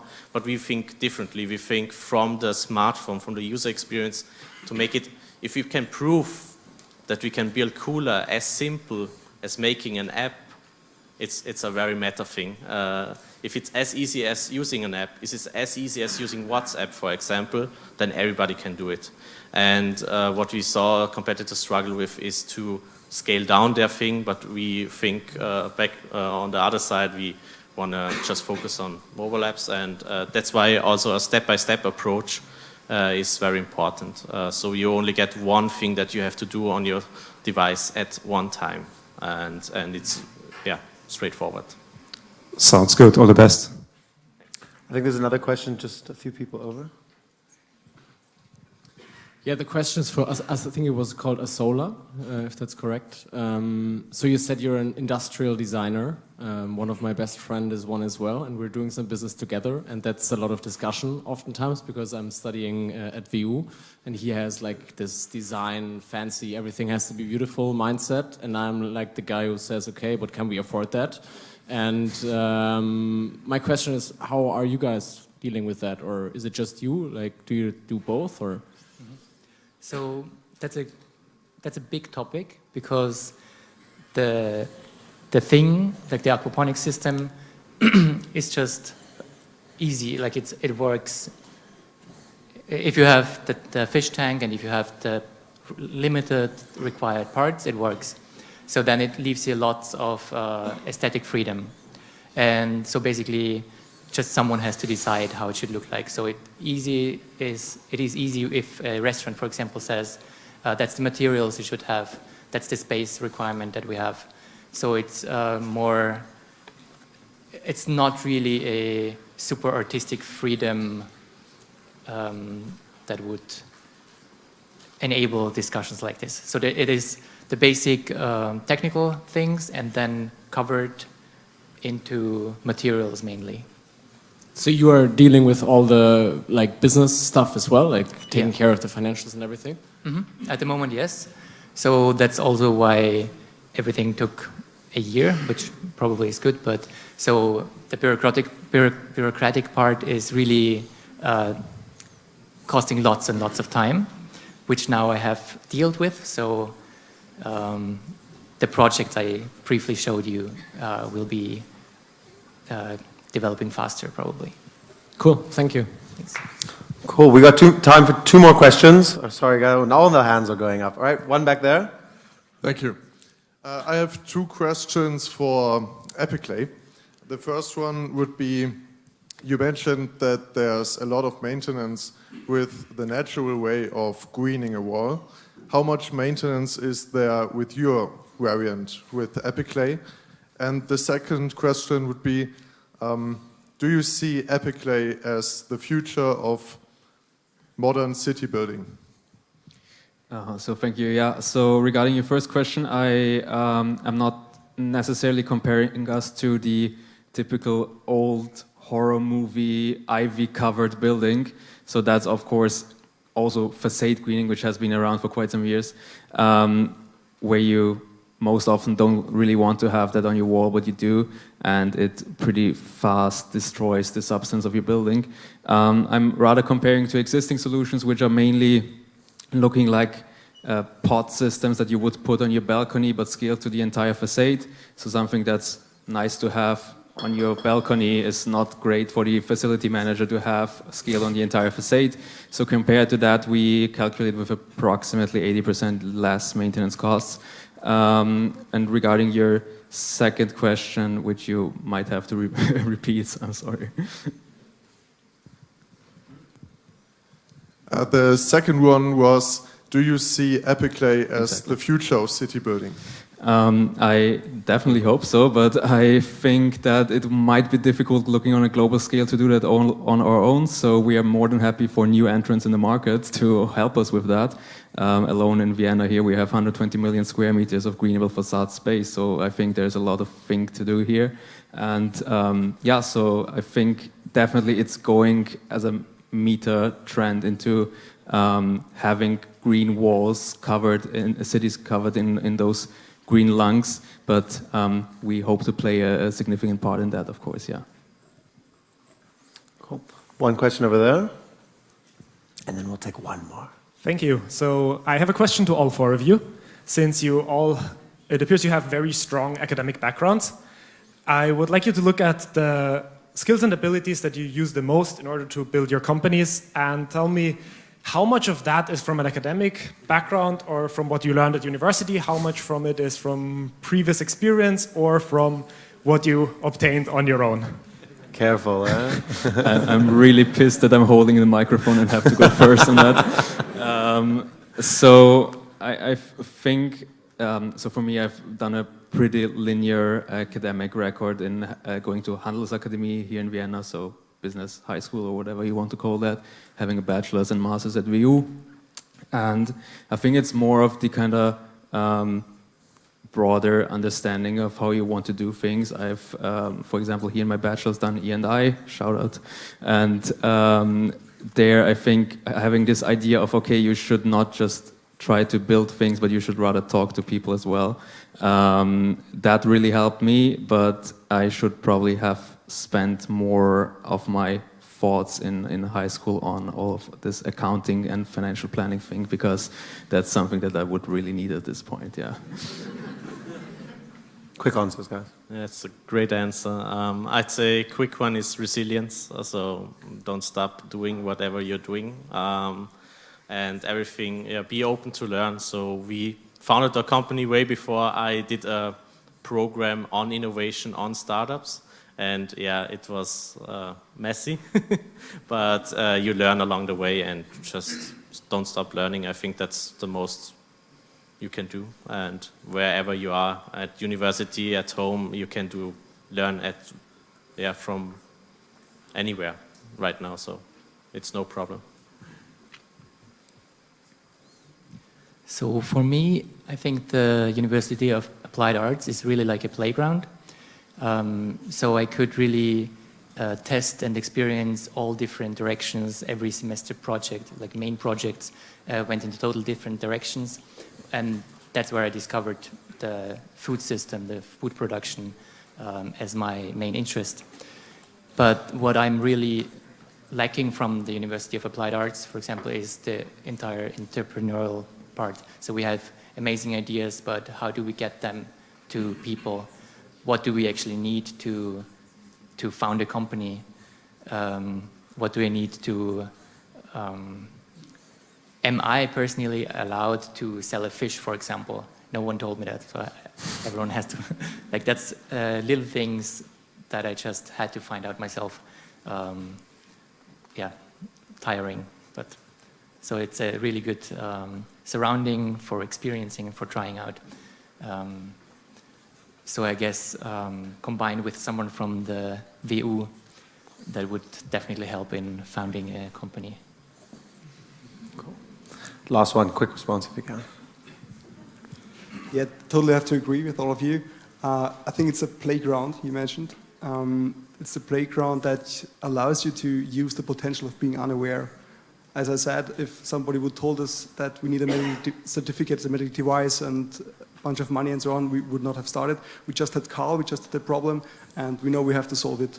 And yeah, you will figure it out along the way, so don't overthink it.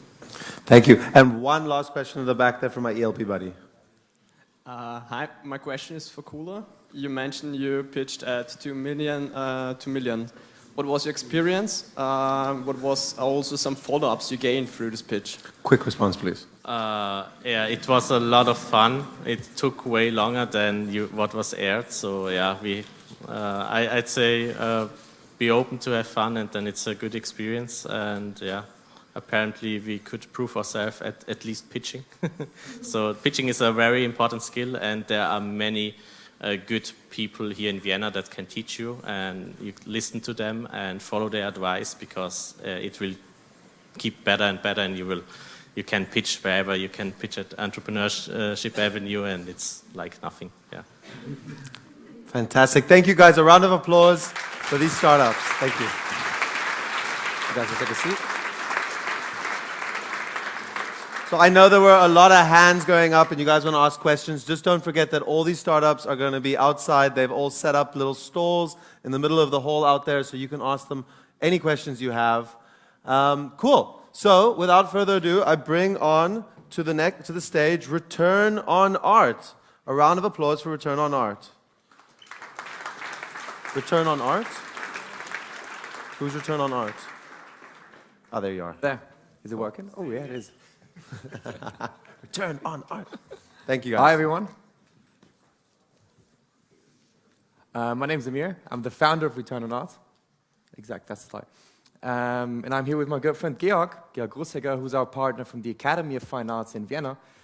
Return on Art is an online platform that allows emerging artists all over the world to sell and promote their artworks in a community-curated ecosystem. So we sorry.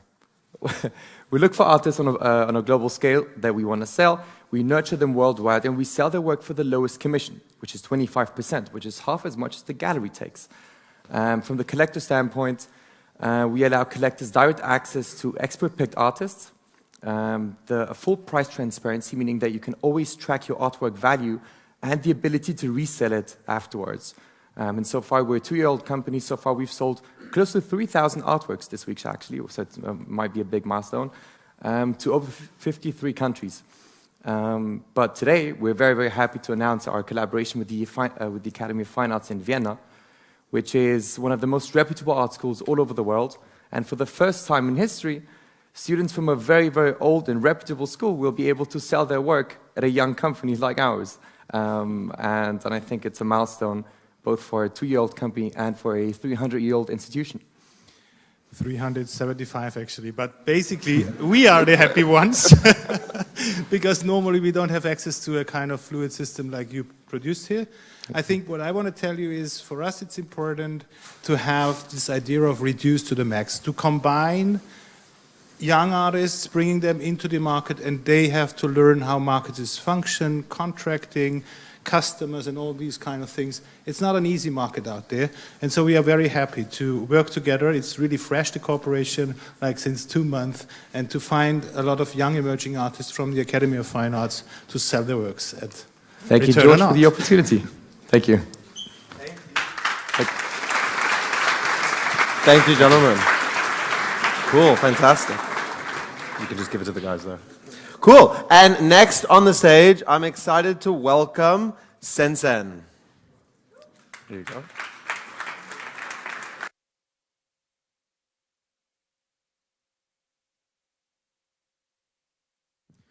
Hello, hello. Yeah, now you can hear. Okay, hello to everyone. I'm Flavio from Senzan, and my favorite food are lasagne, but they are not on the screen, as you can see. Thank you for the promo. Io sto Senzan, those are lasagne. Yeah, and yeah, my grandmother makes the best lasagne in the world. And you know why? Because she uses the highest quality of Parmigiano Reggiano cheese. However, the traditional milk cheese production is linked to animal mistreatment and climate change. So, due to the milk industry, I'm quite nervous. Due to the milk industry, like they have the same impact as the you can. Okay, sorry. Okay, we are messing it a bit up. Anyways, the milk industry has the same impact on the environment as aviation and ship transfer combined together. So. Like we will speed up.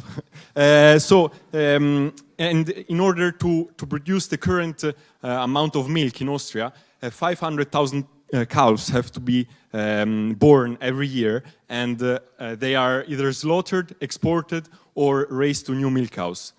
According to our surveys, the most vegan or vegetarian people want to transition to a plant-based diet, and we will help them in this transition because mostly they cannot do it without cheese. Yeah. So basically, join us at our hub and yeah, taste our cheese and submit your survey. Yeah. Because I think, yeah, he wanted to say something, but I talked too long, sorry. We'll give you a chance just now, I've tasted Senzan's cheese myself. The time is over. And it's delicious. It is very delicious. You guys can take a seat. We'll come back to you just now. Will you take this? Thank you. All right. And last but not least, I'd like to welcome to the stage Zone 14. Thank you. Thank you. This guy? The big one in the middle. Okay, perfect. Whoop. Okay. Yeah. Hi and welcome. We're Zone 14, and we're basically bringing video analysis and data, like you know it from the Champions League, to grassroots football. There is a slide missing. Okay. Data and video analysis has been around in professional football for decades. So why not in the other 99%? Basically, it's a very tedious task.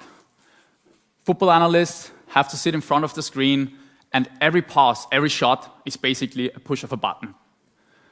That's why we said the task is extremely time-consuming and very expensive for big clubs and not affordable for the small ones.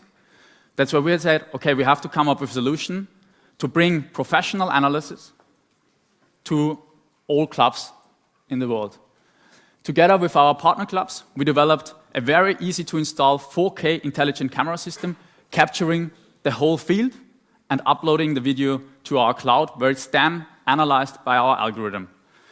The algorithm produces a 180-degree video that automatically follows the players, enabling the coaches to analyze their players better. But the AI doesn't stop there. We track all the players and the ball, and therefore can get out of the video important information like how far did the players run, how fast, and countless other KPIs. This is Jürgen after this slide, because he realizes he can lean back because we do all the tedious tasks for him. My name is Simon. I'm a sports engineer with an extensive background in marketing and sales, and together with Luke, our guy for the product and AI, and founder of Predictify, an AI startup, and Toby, our guy for the hardware, also with startup experience, we are set out on the mission to democratize data in amateur sports. If you want to know something about our revenue model or have any other questions, feel free to come to our booth and we have a chat there. Thank you. Fantastic. Thank you, Simon. Cool. I would like to welcome everybody up onto the stage, and you guys can take a seat. I'll slip through here. It's amazing to see the variety that we have here. I mean, we've got sports, we've got art, we've got food, we've got it all going on, and it's really, really exciting. So they're going to hand you guys a mic, and you guys are going to hand it around nicely. We're going to have to move a little bit quickly, so questions, my question people, can you guys be ready? Keep your hands up if you have a question, right? Until someone comes to you with the mic. Keep your hands up. And my mic people will come to you. Thank you. So my first question is for Zone 14. For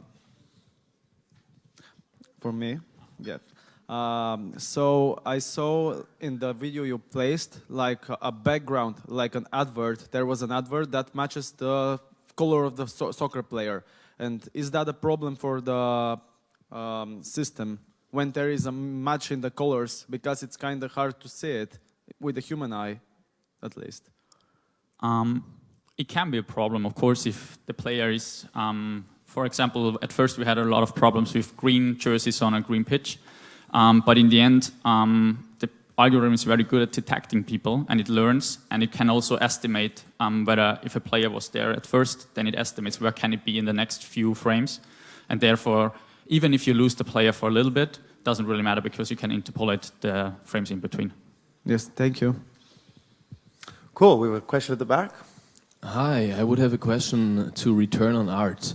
Are you focusing with your platform only on the initial sale, or are you also building some kind of resale marketplace for already sold art that's already in the market? Good question, thank you. We're currently only in the primary market, meaning that we take the artworks directly from the artist. So it's the first time sale, basically. But in the later stage, practically in a year and a half, hopefully, we'll be able to have built our secondary marketplace, which then fully sort of completes the ecosystem, because you can buy an artwork, you have a full price transparency, and you can always track the artwork value, and then you can resell it as well. So yes. Thank you. Cool. We've got a question back there, and then a question here. Yeah, my question is for Zone 14. You said you're measuring mostly stats like how fast somebody's going and how often he makes his sprints. But can you also measure, it's over here. Sorry, I stand up. Stand up, buddy.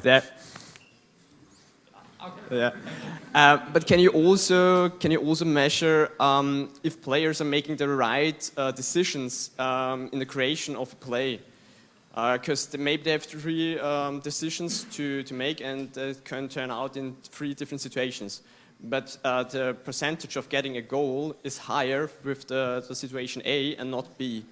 Is this something you're able to measure maybe also in the future? And is this something where you're going, or is this not able yet? Yeah, very, very specific question, but thank you. So basically, what you can do, I don't know if you like into the area more, but you can calculate expected goals values with our data. So basically from there, I don't want to go too deep in this kind of stuff, but from there you could decide maybe there would have been a better decision to go inside or outside. This is a possibility for the future. But what's very important for us is that we don't want to be the coach. So we're not going to make the coach obsolete. Because in the end, it's always the coach who has to interpret our data and who has to find the right solutions for his team to beat the opponent. Cool. Question in the middle here. Thank you all for the pitches. My question is for Senzan. Being that I am lactose intolerant, I like your idea, but what exactly is your cheese made out of? When I ask that, I mean, what is the exact plant that you guys use? Great question. That was actually one part of the pitch, the second part. Perfect. Our raw material is apricot kernels. And apricot kernels actually are a waste product, agricultural waste product. And it's produced in Austria as well, or like locally. I think that's what makes our product stand out. Yeah. Cool. One question here, and then I'm going to allow two quick questions. Yeah, thanks. My name is Matthias. I have a question for the Return on Art guys. Where are you standing? Here. Sorry. The commission in the real estate market, for example, is 3%. Why is it 50% in ordinary and 25% in your case? Well, you also have to compare the average order value. So if you buy a flat, it's usually not 2,000 euros. But in the primary market, a gallery takes between 50 to 70%, simply because, well, it is too much, and that's why we take half of it, and it is in a lot of times unjustified. But the way that the original art gallery would justify it is having to pay rent and staff and in the security and insurance and stuff like that. But since we ship the artwork directly from the artist to the customer, and strictly you never really see the artwork in real life, we can avoid that, and it's our mission to support the artist. That's why we take half as much. Good luck with that. Second to last question there, and then one last question. Just over one there. thing on it. Cool. I think one important thing in the art market is that the art market is not registered in a way that you really have building costs and you just put it together. So I think the weird thing is that the art market is not very much under control, and I think this is something where many artists have to struggle with. But on the other hand, other artists really get a very well sell-off. My question is also for Return on Art. What do you think of the NFT market, and do you also think about entering the NFT market with your platform? Good question. It should have been the first question. Yeah, I was also thinking, I was going to ask it. Yes and no. It really depends, because there's a lot of ways to apply NFTs from a technology standpoint. When it comes, if I look at it from the art standpoint, I personally don't hold any NFTs right now. But what we want to do is use the technology as a certificate of authenticity for the secondary market. Yeah. Does that answer your question? Cool, thank you. Okay, we're going to really let one question there, and then there's one question here, and then it's done, guys. So just to make sure I understand things, for Return on Art question, to make sure I understand. Where are you? Here on your right, trying to. So your services go mainly to up-and-coming artists, or so you're providing access to market and things like this, or also for established classical arts type of? We currently only work with, well, the only limitation we have right now is a living artist, strictly seen. But what we like to focus on are emerging artists where we can have our own impact, meaning that we take the artists and we build them up as well. And from our point of view, it's definitely to bring young, emerging artists closer to the market, as I said before, also to train them better to deal with the market, but not losing their artistic freedom. It's not an easy balance. Thank you. My question goes into the NFT direction. So I just recently, I'm here. I just recently listened to an interview with Johann König, who's going into the tokenization of real artworks. So not like the digital artworks, but like real artworks, and offer like small parts as like a stock or something of this artwork. How do you feel personally about that? I'm sorry, I didn't catch it. What I personally think about that? Yeah. I think it's very good. I think it helps democratize the art market. It's a step that we also want to have for the secondary market, but in the primary market, we personally don't have an application for it. And since we focus on physical art right now, we don't want to dilute it, and we don't want to put that type of artist into the shadow, basically. We want to keep the spotlight on the physical artworks. Maybe one thing to add, but just to think about it, because this movement is actually quite discussed. If you look at Albertina at the moment and Belvedere, as they had been funding, because there are lack of funding at the moment, and they put Klimt into small pieces and they sell it off. Nice idea. It's a good thing to kind of bring money in. Second of all, if you look at the eco footprint of the selling and the production and the servicing of that thing, that's not a very good idea. So I think at the moment we really have to look at the different perspectives of what's going on here.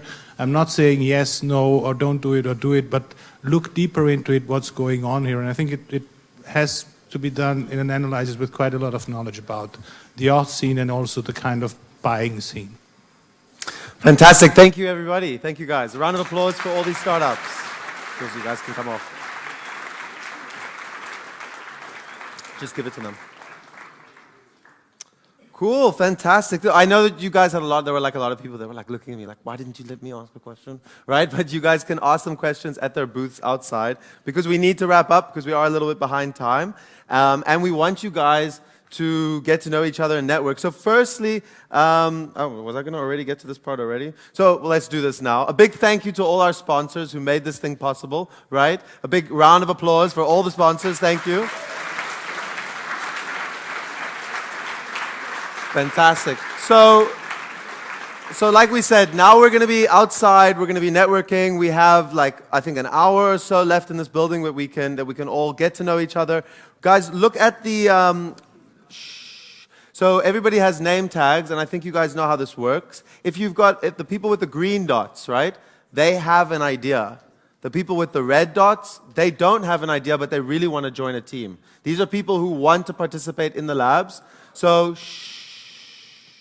if you guys, did I get that right? I got that right? Yeah, cool. So if you guys want to team up, look out for each other, and then obviously you've got the explorers with the yellow. But the red and the green, I want to encourage you guys to talk to each other, right? Network, connect, and hopefully join our lab series. Now we have a few more events coming up, right? That I want you guys. So someone asked earlier about different events that you guys can attend, where you can network, you can get to know each other, you can learn more about entrepreneurship. So we have EA Meets the Skills Academy, right? This is happening next week. We have EA Meets the CEU iLab, right? That's happening a little bit later. We have EA Meets Fuck Up Night, right? It's so nice to be able to swear on a microphone. And then we have EA Meets Austrian Startups at the Stammtisch. So guys, please attend these events. If you guys want to get involved, if you want to find yourselves working in a startup, founding your own startup, right? It's all about networking. It's all about connecting. It's all about getting to know each other. And so without anything else to say, I thank you all very much for coming tonight. See you guys outside for a drink. A round of applause for everyone. Those of you online, thank you. Good night. Thank you.